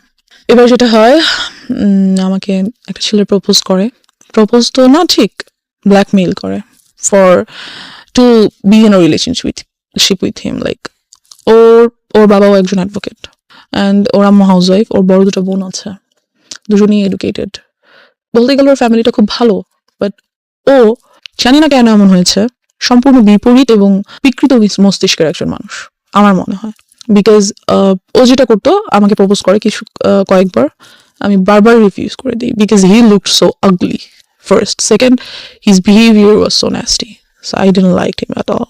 সব থেকে বড় কথা হচ্ছে, অলওয়েজ এলাকায় আমি যখনই বেরোতাম দেখতাম সিগারেট খাচ্ছে, এটা আমার অনেক অপছন্দ ছিল ওই টাইমটাতে। So I refused his proposal. একদিন যেটা হলো, রিক্সা দিয়ে যাচ্ছি, চলন্ত রিক্সায় লাফ দিয়ে উঠে পড়লো, you have to accept my proposal anyhow. মানা করে দিলাম।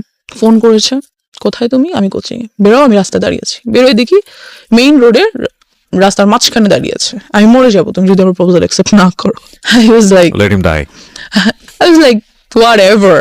দেন যেটা করলো, ওর আব্বুকে দিয়ে আমাকে ফোন করালো। মানে চিনতে ভুল করেছি, মানে থাকে না, ওর কমন সেন্স মনে হচ্ছে আসলে আমার একটা দয়া মায়া হবে, and I think she will fall in love with me, that's why ও মাঝখানে দাঁড়িয়ে আছে। বাট সব গাল তো একরকম না, খুশি হয়ে যাবে অনেকে। আই থিঙ্ক আপনি খুশি হয়ে গিয়েছেন, ঠিক আছে, আপদ বিদায় হবে যদি আজকে কিছু একটা হয়ে যায়। Kind of like that, yes, because ও অলওয়েজ পিছন, আমি যেখানে যাচ্ছি সেখানে। ওয়াই? এনিওয়েজ, তোর আব্বুকে দিয়ে আমাকে ফোন করালো। তোর আব্বু ভাবলো যে যাক, একটা ভালো মেয়ের সাথে যদি ফ্রেন্ডশিপ হয়, মেবি ও আস্তে আস্তে চেঞ্জ হয়ে যাবে। তো ওর আব্বু ফোন দিল আমাকে, বললো যে আম্মু, আমার ছেলেটা তো তোমার সাথে ফ্রেন্ডশিপ করতে চাচ্ছে। বলছে আমি ফ্রেন্ডশিপ করতে চাই। আব্বু তো আর বলতে পারে না যে আমি রিলেশনে যাব। তো বাবা কেন ফোন দিয়ে সেটা ইন্সপায়ার করবে? আই ডোন্ট নো, ওর আব্বু আমাকে ফোন করলো। এনিহাউ, আই থিঙ্ক ও ফোর্স করেছে ফ্যামিলিতে, যে কোনো ভাবে হোক ওটা করেছে যে তোমরা এটা ম্যানেজ করো, আদারওয়াইজ আমি এটা কোনো কিছু করব। হ্যাঁ, তো ওর আব্বু আমাকে ফোন দিয়ে বললো যে আম্মু তো তোমার সাথে ফ্রেন্ডশিপ করতে চাচ্ছে, তো তুমি ওর সাথে ফ্রেন্ডশিপ করো, দেখো না আমার ছেলেটা অনেক ভালো, ও অনেক লক্ষ্মী ছেলে, হ্যান ত্যান। তা আমি কি বলবো আঙ্কেলকে? আমি বললাম, আঙ্কেল, আমার আম্মু ওর সাথে কথা বলতে নিষেধ করেছে। তখন আমি কিসে পড়ি? ক্লাস 8-এ পড়ি, 7-এ পড়ি, 7-এর শেষের দিকে। তো সামহাউ আমি ওর সাথে ফ্রেন্ডশিপ করলাম। আমি বললাম, no, I can't go with a relationship, but I can be your friend. সে ওখানে ওর যেটা মেইনিয়া ছিল, যে খুব সুন্দর গিটার বাজাতে পারতো, গান করতে পারতো। তো ছেলেটা বেশ ভালো বন্ধু হয়ে ওঠে আমার। মানে you was serious about him? No, আমার ফ্রেন্ড হিসেবে দেখা করে, দ্যাটস ইট। যে আমার বন্ধু, কারণ আমি মেইনলি আমার আব্বুকে সবকিছু বলেই করার চেষ্টা করি ভেরি গুড। যতটুকু সম্ভব, হুম। যতটুকু পসিবল, কাজ আমার আব্বু তো অলওয়েজ বিজি থাকে। যাই হোক, তো একদিন অফিস থেকে আসার সময় আম্মু আমাকে ফোন করে যে তুমি কোথায়, তো আমি তো কোচিংয়ে ছিলাম সন্ধ্যায়, সেখান থেকে গান বাজনা করতে যাবো এমন কিছু বা আড্ডা দিতে যাবো। তো আমি আম্মুকে বলি আম্মু আমি অমুক জায়গায় আছি, তুমি আসো। তো আম্মু আসে, আসার পর আমি সবার সাথে মিট করাই, নট ওর সাথে দেখা করাতে হবে, সবার সাথে দেখা করাবো, বন্ধু বান্ধব সবার সাথে। জি। তো বাট আমি ওর সাথে পরিচয় করিয়ে দিই আম্মুকে স্পেশাল ভাবে, আম্মু এটা আমার বন্ধু। তো ওর কাছে মনে হয় যে no, she is so serious about me, আম্মুর সাথে আমাকে পরিচয় করাই দিছে, তার মানে তো শেষ আমি। অ্যান্ড ও এমন কোনো ছেলে ছিল না যে খুব কারো ব্যাপারে সিরিয়াস হয়ে যেতে পারে, এমন কেউ ছিল না। সো আমাকে ফোন দেয় সন্ধ্যা পরের দিন সকালে, ওকে। ফোন দিয়ে বলে দ্যাট আমি তোমার সাথে আর কোনো রিলেশনশিপ রাখবো না। তোমার আমার মধ্যে কোনো রিলেশনশিপ নাই, okay. We are just friends. Right. যে whatever I am ditching you, you are dumped by me, এমন কিছু। লাইক তুমি কি ইনসাল্ট করার জন্য এটা বলছো? যেটাই ভাবো, তুমি আমাকে আর নেক্সট টাইম কল দিবা না, আমার সাথে কোনো কন্ট্যাক্ট করার ট্রাই করবা না, দ্যাটস ইট। আমার এত বিরক্ত লাগে যে ওয়াই ডিড আই ডু, তুমি আমার জন্য পাগল ছিলা, রাস্তার মাঝখানে যে দাঁড়ায় থাকতাম, যে রিলেশন করি, এখন হঠাৎ করে বলতেছে আমি তোমার সাথে কল না দিই, কি করছি আমি? আমার ফল্টসটা কোথায় আমি বুঝতেছি না।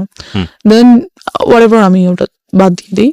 একদিন যেটা হয়, খবর আসে যে ওকে অ্যারেস্ট করে ফেলতে অফিসে, because he was dealing drugs. Okay. তো ওকে পুলিশ অ্যারেস্ট করে, এই অবস্থায় রেড হ্যান্ডেড ওকে অ্যারেস্ট করা হয়। ওকে। সো কোন ক্লাসে ছিলেন আপনি তখন? তখন আমি 8-এ পড়ি। ক্লাস 8 এ পড়েন। ও কোন ক্লাসে পড়ছিল? ও maybe intermediate or something like that. যাই হোক, তো আমি ওর আব্বুকে ফোন করি যে আঙ্কেল এরকম এরকম এটা হয়েছে, হ্যান ত্যান। তো আঙ্কেল বলে যে না, আমি যাব না। যাই হোক গিয়ে আঙ্কেল আপনি আমাকে ফোন করে আপনার সাথে ফ্রেন্ডশিপ করতে বলছেন, ও এত ভালো ছিল, তা আজকে ওকে পুলিশ কেন নিল? নিচ্ছে যখন আমি আপনাকে জানাচ্ছি, আপনি যেতে চাচ্ছেন না, এখন আমাকে কি করতে বলেন? আমি কি করবো?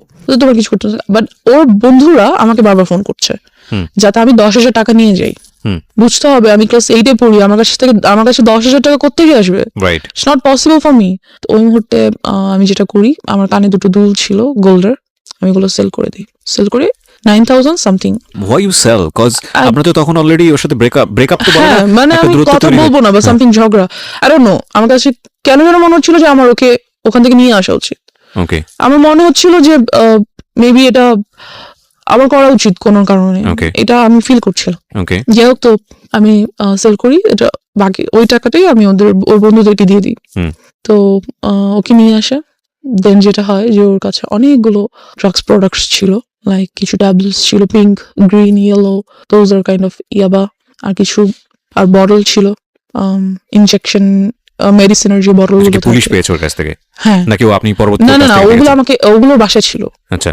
ওকে তো জামিন দিয়ে নিয়ে আসা হয়, বাসায় নিয়ে এসে। আপনি টাকা নিয়ে কোথায় যান? টাকা নিয়ে আমি কোথাও যাই না, ওর বন্ধুরা আমার বাসার সামনে থেকে এসে টাকাগুলো নিয়ে যায়। ওকে। আর ওকে নিয়ে আসে। আচ্ছা। এটা পরবর্তী কাহিনী। মানে আপনি নিশ্চিত ছিলেন না যে আসলে ওদেরকে পুলিশ ধরেছে কিনা? হ্যাঁ, আমি জানতাম, আমি প্রত্যক্ষ দেখিনি।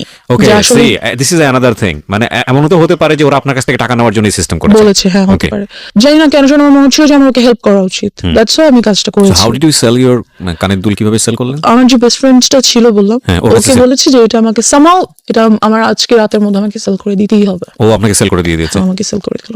আমি জানি না কিভাবে কার কাছে সেল করছে। মানে কখনো জিজ্ঞেস করেনি যে তুমি এটা কিসের জন্য সেল করছো? হ্যাঁ, জিজ্ঞেস করেছে। আমি বলছি যে don't ask anything, just I need to sell it, দাও। তো যেটা হয়, ওই ড্রাগস প্রোডাক্টস গুলো ওর বাসায় যেগুলো ছিল সেগুলো ওর একটা বন্ধু আমাকে এনে দেয়, যে ব্যাগ দেয় আর কি। পরে আমি খুলে দেখি এগুলো আছে। কি কিসের জন্য আপনাকে দেয়? আমার কাছে রাখার জন্য দেয়, এবং বলে যে প্লিজ এগুলো তোমার কাছে কয়েকদিন রাখো, এই ব্যাগটা আমরা কিছুদিন পরে এসে নিয়ে যাবো।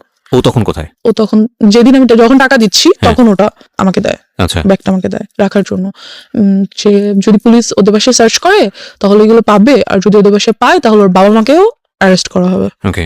ওর কাছে অল্প কিছু জিনিস পাওয়া গেছে, জন্য ওকে জামিন করা সম্ভব, বাট যদি এগুলো পায় তাহলে অনেক প্রবলেম হবে। সেটা হয় আমাকে দিয়ে যায়। তো ওরাতে ওখান থেকে আমি কিছু জিনিস আমি রেখে দিই।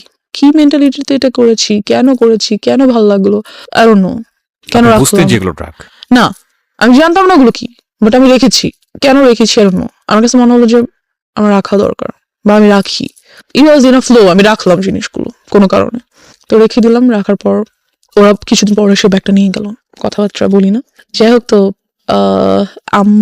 এবার ড্রাগস কিভাবে নিলাম সেটা তো চলে আসি। ওগুলো আমার কাছে ছিল বেশ অনেকদিন, আমি এগুলো রেখে দিয়েছিলাম, কিন্তু খুলিনি, ধরিনি, কিছুই না। যেটা হয় যে একদিন রাতে আম্মু আমাকে খুব বকা দিচ্ছিল, তখন আম্মু আমাকে একটা ছোট সেলফোন কিনে দেয়, ছোট্ট একটা, যাতে কোচিং এ গেলে বা কোথাও গেলে কথা বলা যায়। তো ওটাই আমি টিপাটিপি করছিলাম, মেসেজেস দেখছিলাম। তো আম্মু এসে দেখে আমি বইয়ের সামনে রেখে ফোন ইউজ করছি। তো আম্মু খুব বকা দেয় আমাকে, প্রচন্ড বকা দেয়, এন্ড আমার পাস্ট নিয়ে অনেক কথা বলে, লাইক কখনোই তোমাকে নিয়ে আমি কোনো শান্তি পাই নাই, তুমি সবসময় আমাকে প্রবলেমস ক্রিয়েট করছো আমাদের লাইফে, তুমি এটা করছো সেটা করছো, হ্যান ত্যান, খুবই বকাবকি করে। তো এক পর্যায়ে আমি আমার উপর খুব চিল্লাই, ইট ওয়াজ মাই ফল্ট অর সামথিং, আমি করেছি ইচ্ছা করে, সামথিং লাইক দ্যাট। তো আম্মু যেটা করে, আমার ফোনটা নিয়ে ভেঙে ফেলে অ্যান্ড আমাকে রুম বাইরে থেকে লাগিয়ে চলে যায়। খুব বিরক্ত লাগে ব্যাপারটা, আমার খুব মেজাজ খারাপ লাগে যে আমি কেন আমার সাথে এই কাজটা করলো উইদাউট এনি রিজন, হঠাৎ করে এসে ফোনটা নিয়ে ভেঙে আমার সাথে রাগারাগি চিল্লাচিল্লি। আমি তো কিছু করিনি। কোন ক্লাসে তখন? আমি তখন ক্লাস 8-এ। Okay. আমার তখন টেস্ট পরীক্ষা সামনে, 8-এর টেস্ট পরীক্ষা চলছে, পরের দিন আমার ইসলাম শিক্ষা পরীক্ষা, এরকম কিছু। যাই হোক, তো আমি পড়ছিলাম, but phone that's why maybe আমি রাগ করছে যে পড়ার টাইমে ওয়াই আর ইউ, ঠিক আছে সেটা তুমি বকা দিতে পারো যে ফোন কেন নিয়ে রেখেছো, বাট শি ওয়াজ লাইক তুই এটা করছিস ওটা করছিস। তো আম্মু আমাকে রেখে চলে গেল, রাতে খাবার দিলেও খেলাম না, ঘুমাতে যাবো। আম্মু ওদিন আমার সাথে আমার রুমে ঘুমাবে, সে ঘুমাচ্ছে। তো আমার ব্যাপারগুলো এত খারাপ লাগছিল যে আসলেই মেবি আমি আমার আব্বুর লাইফে অনেক বড় একটা প্রবলেম। আমার জন্য হয়তো বা আসলেই তারা অনেক সাফার করছে, যেহেতু আমার জন্য পুলিশের কাছে যেতে হয়েছে, এলাকায় প্রবলেম হয়েছে, a lot of things they had to suffer for me. So I was like আমার মেবি বাসা থেকে চলে যাওয়া উচিত, হয়তো আমি না থাকলে আব্বু আম্মুর কোনো প্রবলেম হবে না। তো তারা কি বলবো, তাদের সব প্রবলেম সলভ হয়ে যাবে, আমি হয়তো তাদের প্রবলেম। আমি যেটা করলাম, রাত্রে প্রায় 1:30টার দিকে ঘুম থেকে উঠে বাসা থেকে বের হয়ে গেলাম। And you don't know আপনি কোথায় যাচ্ছেন? নো, আই ডোন্ট নো, আমার জাস্ট মনে হচ্ছিল আমি হয় মারা যাবো, আদারওয়াইজ এই বাসায় থাকবো না। ওকে। বিকজ আমি হচ্ছি এই বাসার প্রবলেম, আমি নাই তো বাসাটা শান্তি থাকবে, বিকজ আম্মুর কথা আমার এমনই মনে হচ্ছিল। তো আমি বের হয়ে গেলাম, বের হয়ে রাস্তা একটু সামনে গিয়ে বসে রইলাম, একটা বাসার সামনে বসে রইলাম। তো তখন মনে হচ্ছিল যে না, বাসায় চলে যাই, বাসায় চলে যাই। আম্মা ঘুম থেকে উঠার আগে বা এটা জানতে পারার আগে যে আমি বাসায় নেই, আমি বাসায় চলে যাই। আর ভাবলাম না, যাবো না, like I was confused, and এর মধ্যে অনেক রাত হয়ে গেছে। তো যেটা হলো, আব্বু ঘুম থেকে উঠে গেল এবং দেখলো আমি নেই। এলাকায় কিছু লোকে ফোন দিল, এক পর্যায়ে অনেক টাইম হয়ে গেল আর কি, প্রায় ভোর হয়ে আসছে। তখন আব্বু পুলিশকে ফোন করলো, আব্বু পরিচিত ছিল থানার পুলিশদের সাথে, তো ফোন করলো যে দেখেন কোথাও আছে কিনা। তো টহলদার যে পুলিশরা ছিল আমাকে পেলো এন্ড বাসায় নিয়ে আসলো। অ্যান্ড আব্বু আমাকে কিছুই বললো না, কোনো বকাঝকা করলো না, কিছু করলো না, বিকজ আব্বু নিউ দ্যাট আম্মু আমাকে এমন কিছু একটা বলছে যার জন্য আমি কাজটা করছি। তো আব্বু আমাকে জাস্ট বললো যে নেক্সট টাইম যদি কখনো তুমি বাইরে যেতে চাও, রাতে ঘুরতে যেতে ইচ্ছে করে, তাহলে বাবাকে বলবা, আমি তোমাকে নিয়ে যাবো। I was like wow great. But আমার এইটাতে হয়তো আমার ফিল করা উচিত ছিল যে না, বাবা আমাকে একটা চান্স দিচ্ছে, I should take it. But আমার কেন যেন খুব বিরক্ত লাগছিল, বকা দিল না কেন আমাকে, আমি রাতের বেলা বের হয়ে গেছি, আমাকে অবশ্যই বকা দেওয়া দরকার ছিল, দিল না কেন, কেমন যেন লাগছিল। এরপর থেকে যেটা হলো, আম্মুর সাথে আমার আর কোনো কমিউনিকেশন হচ্ছে না, কথাবার্তা হচ্ছে না। আর আমার খুব মাথা ব্যথা হতো, মনে হতো যে মাথা ব্যথায় মাথা ফেটে যাচ্ছে, এত মাথা ব্যথা হতো। যেটা হলো, আমি যাতে কোনোভাবে লাইক আর হ্যারাস্টেড না হই, এই থটটা থেকে আমি অনেক বন্ধুদের সাথে, এমন ছেলেদের সাথে ফ্রেন্ডশিপ করেছিলাম যে যারা আমাকে টিস করতে পারে। করার কারণ হচ্ছে এটা যে ওরাই যখন আমার ফ্রেন্ড হবে, তখন ওরা আর আমাকে টিস করবে না বা আমাকে কোনো প্রবলেম করবে না। তো ওদের মধ্যে থেকে একজন আমাকে বললো কি যে তুই সিগারেট খা, সিগারেট খেলে যেটা হবে মাথা ব্যথা করবে না। তো আমি সেই কাজটাই করলাম, সিগারেট খেলাম। অ্যান্ড ফিলিংসটা এমন ছিল যে হ্যাঁ, খুব মাথা ঘুরতেছে, কিন্তু একটু পরে আর মাথা ব্যথা করছে না। পৃথিবীর অন্যতম জঘন্য জিনিস, এবং এটা যারা খায় প্রথম আমি একটু বলে নিই, বিকজ ওই ফ্যান্টাসিতে সবাই থাকি আমরা টিনেজ বয়সে, আমি যদি একটা টান দিইনি তা না, সে কারণেই বলছি। এর চেয়ে জঘন্য জিনিস আমার কাছে মনে হয় না। এটাতে মানুষ কেন নেশা, অন্যান্য ড্রাগস এগুলোর ক্ষেত্রে কি হয় আমি জানি না, কোনো ফিল নিশ্চয়ই আসে, কিন্তু এটাতে তো কোনো ফিল আসার কোনো লজিকই আমি খুঁজে পাই না। একটা খুব কটু গন্ধযুক্ত একটা ধোঁয়া, এবং এটা মানুষ ভিতরে কেন যে নেয়, এবং নেয়ার পরে যে মুখের যে গন্ধ, এইগুলো এদের কাছাকাছি যাওয়া যায় না। আই এম সরি, মানে ভেরি এম্বারেসিং। এটা কোনোভাবেই মানে খাদ্যযুক্ত একটা জিনিস হইতে পারে না, কোনোভাবেই না। অখাদ্য এটা, এবং এত বেশি অখাদ্য, এটার ভিতরে মানুষ হুদাই অকারণে ব্রেন থেকে একটা ট্রমা, মানে এই পার্টিকুলার জিনিসের প্রতি মানুষ তৈরি করে যে না, এটা খাইলে এরকম একটা ফিল হয়, এটা খাইলে সিগারেট ছাড়া একটা কবিতা আসতেছে না, সিগারেট ছাড়া এটা হচ্ছে না, সিগারেট ছাড়া বাথরুম হচ্ছে না। ফালতু থিং, নাম্বার 1 ফালতু থিং, এত দুর্গন্ধযুক্ত জিনিস। জি বলেন। এনিওয়েজ, তো যেটা হয়, সিগারেট খাওয়া শুরু করে দিই আস্তে আস্তে। আর ওই পিরিয়ডটাতে আমার আর রাতে ঘুম আসে না, ঘুম আসে সো না how do you smoke? Because আপনার তো ফ্যামিলিতে এটা জানানোর কোনো বিকজ সুযোগ আমি নেই। ওই যে বললাম ক্লাস বাসায় 8 যার পড়া যার অবস্থায় আপনি স্মোক করেন। রাইট বাসায় যার যার রুম আলাদা, কেউ কারোর রুমে যাচ্ছে না। আর রাতে তো সবাই ঘুমিয়ে যাচ্ছে, আমি আমার রুমে আছি। Like so you locked your room? No, I never locked my room because আম্মু আব্বু মাঝে মাঝে আসে, বাট রুম সবাই ঘুমিয়ে গেলে কিন্তু কেউ হাঁটলে সাউন্ড পাওয়া যায়। আপনি বুঝতে পারেন যে হ্যাঁ, না কেউ কেউ একজন আসলে আসছে। আমি ফেলে দিই, ফ্যান ছেড়ে একটু স্প্রে করে দিই, দ্যাটস ইট। এটা আমাকে ওরা শিখিয়ে দিয়েছে, এরকম এরকম করলে কোনো স্মেল পাবে না, হ্যান ত্যান। চকলেট রাখা যায় সাথে, তা আব্বু আব্বু আম্মু বুঝে না, আর আসলে তারা আসেও না। যেহেতু আমার রাতে ঘুম আসে না, কোনোভাবেই আমার ঘুম আসে না। ঘুম আসলেই আমি আজেবাজে স্বপ্ন দেখি, চোখ বন্ধ করলেই আমি দেখি that someone is trying to do something with me, they are like holding me, আমাকে দুই দিক থেকে দুইজনে ধরে টেনে ছিঁড়ে ফেলতেছে। ভয়ানক সব স্বপ্ন দেখি, লাইক আমি ঘুমাতে পারি না, ঘুম আসলে ঘুম ভেঙে যায় আজেবাজে স্বপ্ন দেখে। তো আমি এরকম একদিন রাতে ঘুমাচ্ছি, এমন একটা স্বপ্ন দেখলাম। স্বপ্ন দেখে আমার এত ভয় পেলাম, ঘুম থেকে উঠে আমি ওই যে জিনিসগুলো এনে রেখেছিলাম ছেলেটার ব্যাগ থেকে, সেখান থেকে একটা বটল নিয়ে ইয়াটা খোলার চেষ্টা করি, কিন্তু ওটা খোলা যাচ্ছিল না, ক্যাপটা। তো বুঝতে পারি যে ওটা সিরিঞ্জের সুইটা ঢুকিয়ে টান দিয়ে খুলতে হবে। So I did this, but আমি ওটা বডিতে পুশ করি না, যেটা করি গ্লাসে, মানে নেই, একটা ছোট গ্লাসের মধ্যে নেই, নিয়ে আমি ওটা খাই ওই দিন রাতে। যেটা হয় যে ওটা এতটা তিতা ছিল, আর খাওয়ার ঠিক 10 থেকে 15 মিনিটের মধ্যে আমি সেন্সলেস হয়ে যাই। সেন্সলেস হয়ে যাওয়ার পর আব্বু আম্মু সামাও মেবি আমাকে রাতে দেখতে এসেছিল যে ঘুমাচ্ছি কিনা, ঠিক আছে কিনা, একটু বাদে আর কি। আমি সেন্সলেস হয়ে যাওয়ার কিছুক্ষণ পর তো দেখে আমি মাটিতে শুয়ে আছি, ফ্লোরে। তো তারা এসে দেখে, আব্বু আমাকে ধরে ধরে সোজা করে দেখে আমার মুখ থেকে ফেনা বের হচ্ছে। দেখে আমাকে সাথে সাথে হসপিটাল নিয়ে যায়। হসপিটাল নিয়ে যাওয়ার পর হোয়াট ওয়াজ ইট? এটা কি ছিল? I don't know, maybe some drug product যেটা বডিতে নিতে হয়, অফকোর্স, যেহেতু ইনজেকশন ইয়াগুলোতে ছিল, বটলগুলোতে ছিল। সেটা আপনি খেয়ে ফেলেছেন? হ্যাঁ, সেটা আমি খেয়ে ফেলেছি। আমি বুঝতে পারিনি যে জিনিসটা আসলে যে কি ধরনের ড্রাগ প্রোডাক্ট, বুঝতে পারছিলাম না। যেটা হয় তো নিয়ে ওয়াশ করে বাসে নিয়ে আসি, 2 দিন হসপিটাল থেকে বাসে চলে আসি। এরপর থেকে আমি কেউ জন্য আমার ভালো লাগে না, আমি রাতেও ঘুমাতে পারি না, দিনে আমার কিছুতেই শান্তি লাগছে না, কিছুতে আমি থাকতে পারছি না।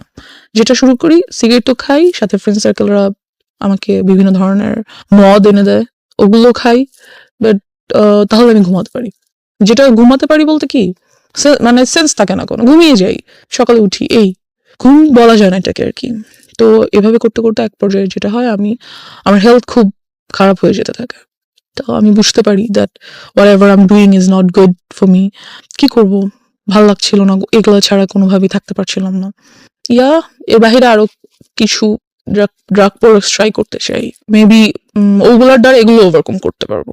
এমন একটা থট ছিল যে হয়তো ওগুলো যদি আমি ট্রাই করি তাহলে হয়তো এগুলো ওভারকাম করতে পারবো, এমন একটা ব্যাপার। তো একদিন একটা ফ্রেন্ড বলে যে ঠিক আছে, তোকে আজকে ইয়াবা ট্রাই করাবো, তার জন্য অমুক ফ্রেন্ডের বাসায় যাবো, ওর বাসায় আজকে আব্বু আম্মু থাকবে না।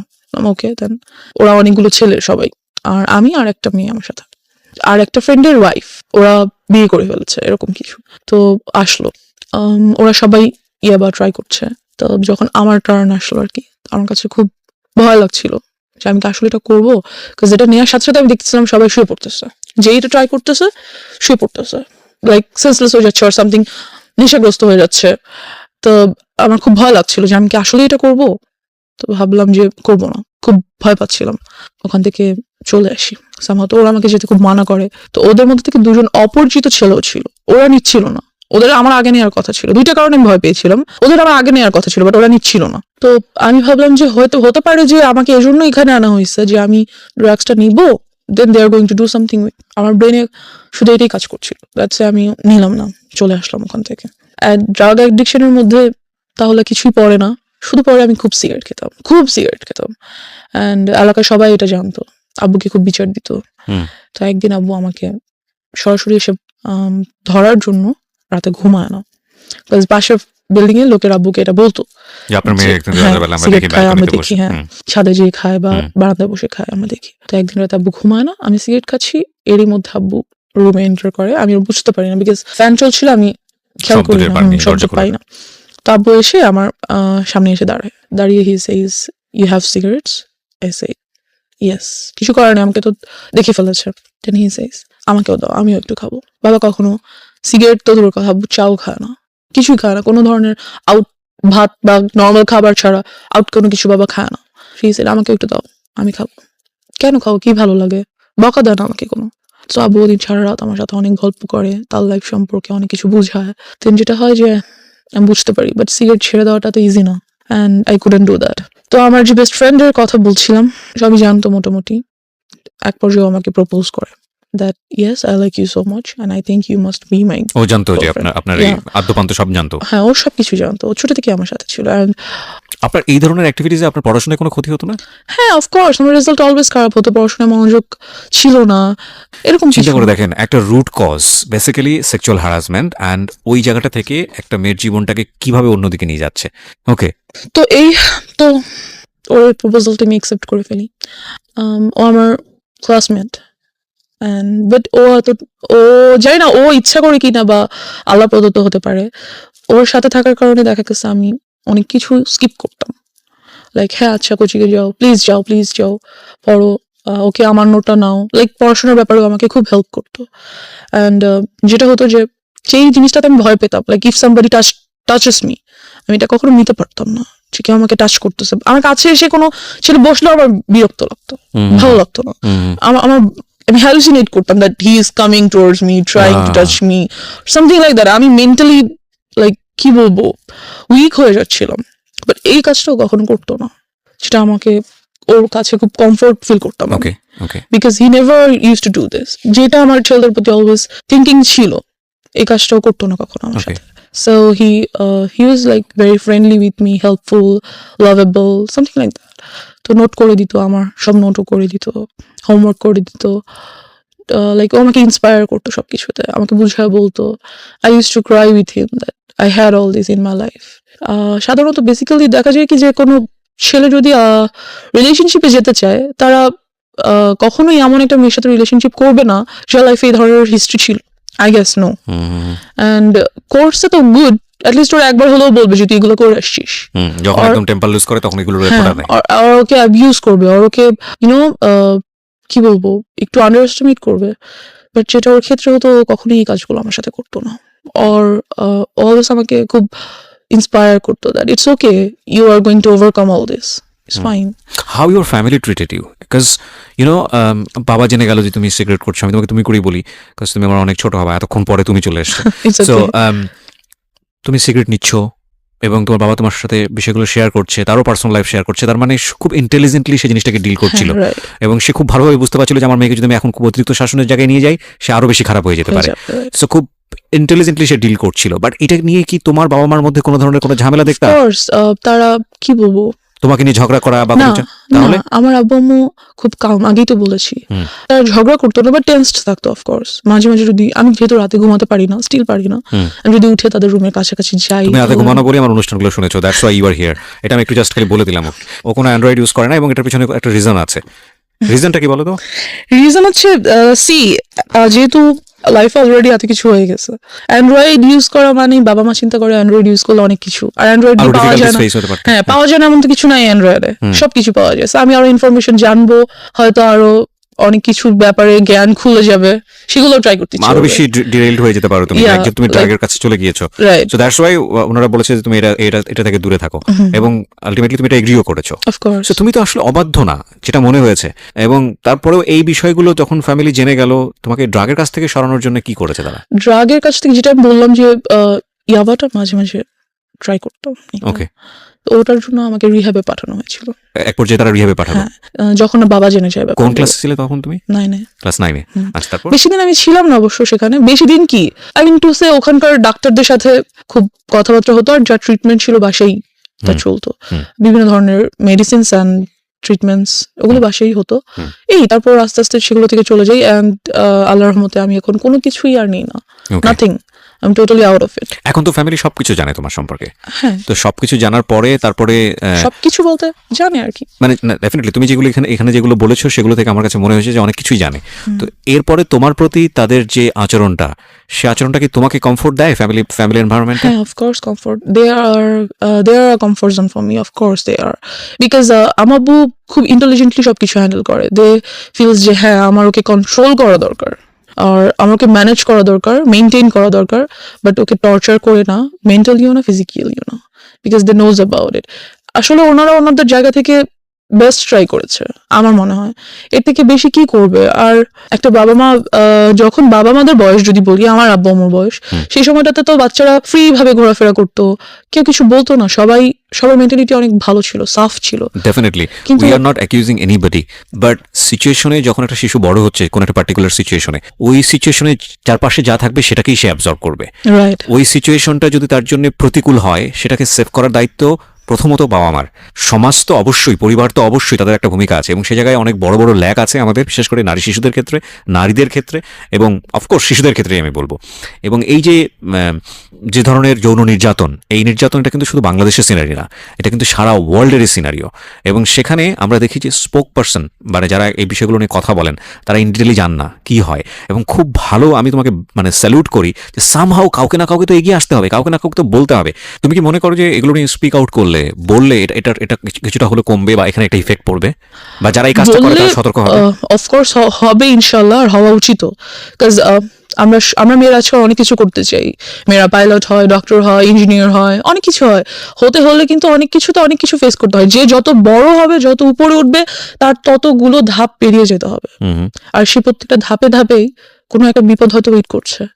সে যদি নাই জানে যে কোনো একটা বিপদ আমার জন্য ওয়েট করছে আমার মতো, তাহলে সেটা সে ওভারকাম করবে কিভাবে, তাকে জানতে হবে। কিন্তু আমার জায়গাটা হচ্ছে ওইটাই, যে যারা সুযোগটা নিল, লাইক তোমার স্কুল টিচার, ইভেন গাড়ির ড্রাইভার, ইভেন তোমার বাসার কাজের লোক, ইভেন কাজের মিস্ত্রি, কেউই তো বাদ যায়নি, রাইট?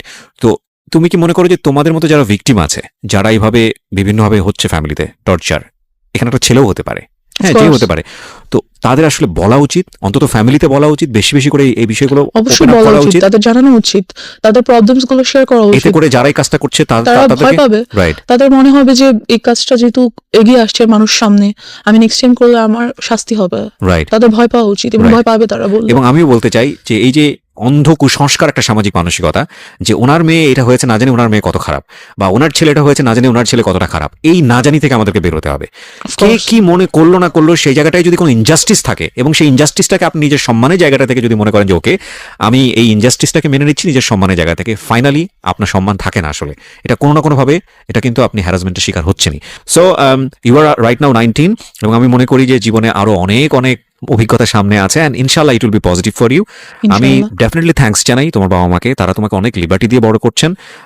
বাট এই জায়গাগুলো আমার মনে হয় না তোমার ক্ষেত্রে তুমি যে পরিমাণ সাফার হয়েছে, তোমার ইয়াঙ্গারের ক্ষেত্রে অতটা সাফার হওনি, কারণ তোমার একটা অভিজ্ঞতা ছিল, তো তোমার জায়গা থেকে তুমি ওকে শেল্টার দিতে পেরেছো। সো সেই জায়গা থেকে আমি মনে করি যে ডেফিনেটলি আজকের এই এপিসোডটা অনেকের জন্যই লার্নিং হবে, এবং আমি তোমার জন্য উইশ করি যে তোমার একটা বেটার ফিউচার হোক, এবং তুমি রাইট নাও 19, এবং তুমি অনেক ভালো পড়াশোনা করো, তোমার লাইফের যে এম আছে সেই জায়গাগুলোতে তুমি খুব ভালো করো। আর দিন শেষে যাই কিছু করি না কেন, আমাদের একটা জিনিস মাথায় রাখতে হবে, we live in the society, we live in the family, এবং আমাদের যে প্রবলেমগুলো আছে সেগুলো হয়তো আমাদের কিওর করতে হবে, but we can deny our society, we can deny our family. So বাবা মা যাই কিছু করুক না কেন, যেটাই কিছু করুক না কেন, তারা আমাদের বেস্ট গিফট আমাদের দুনিয়াতে, এবং we have to respect them. এটা হচ্ছে শেষ কথা। So thank you so much আমার এখানে আসার জন্য। Wish you best of luck. Thank you so much.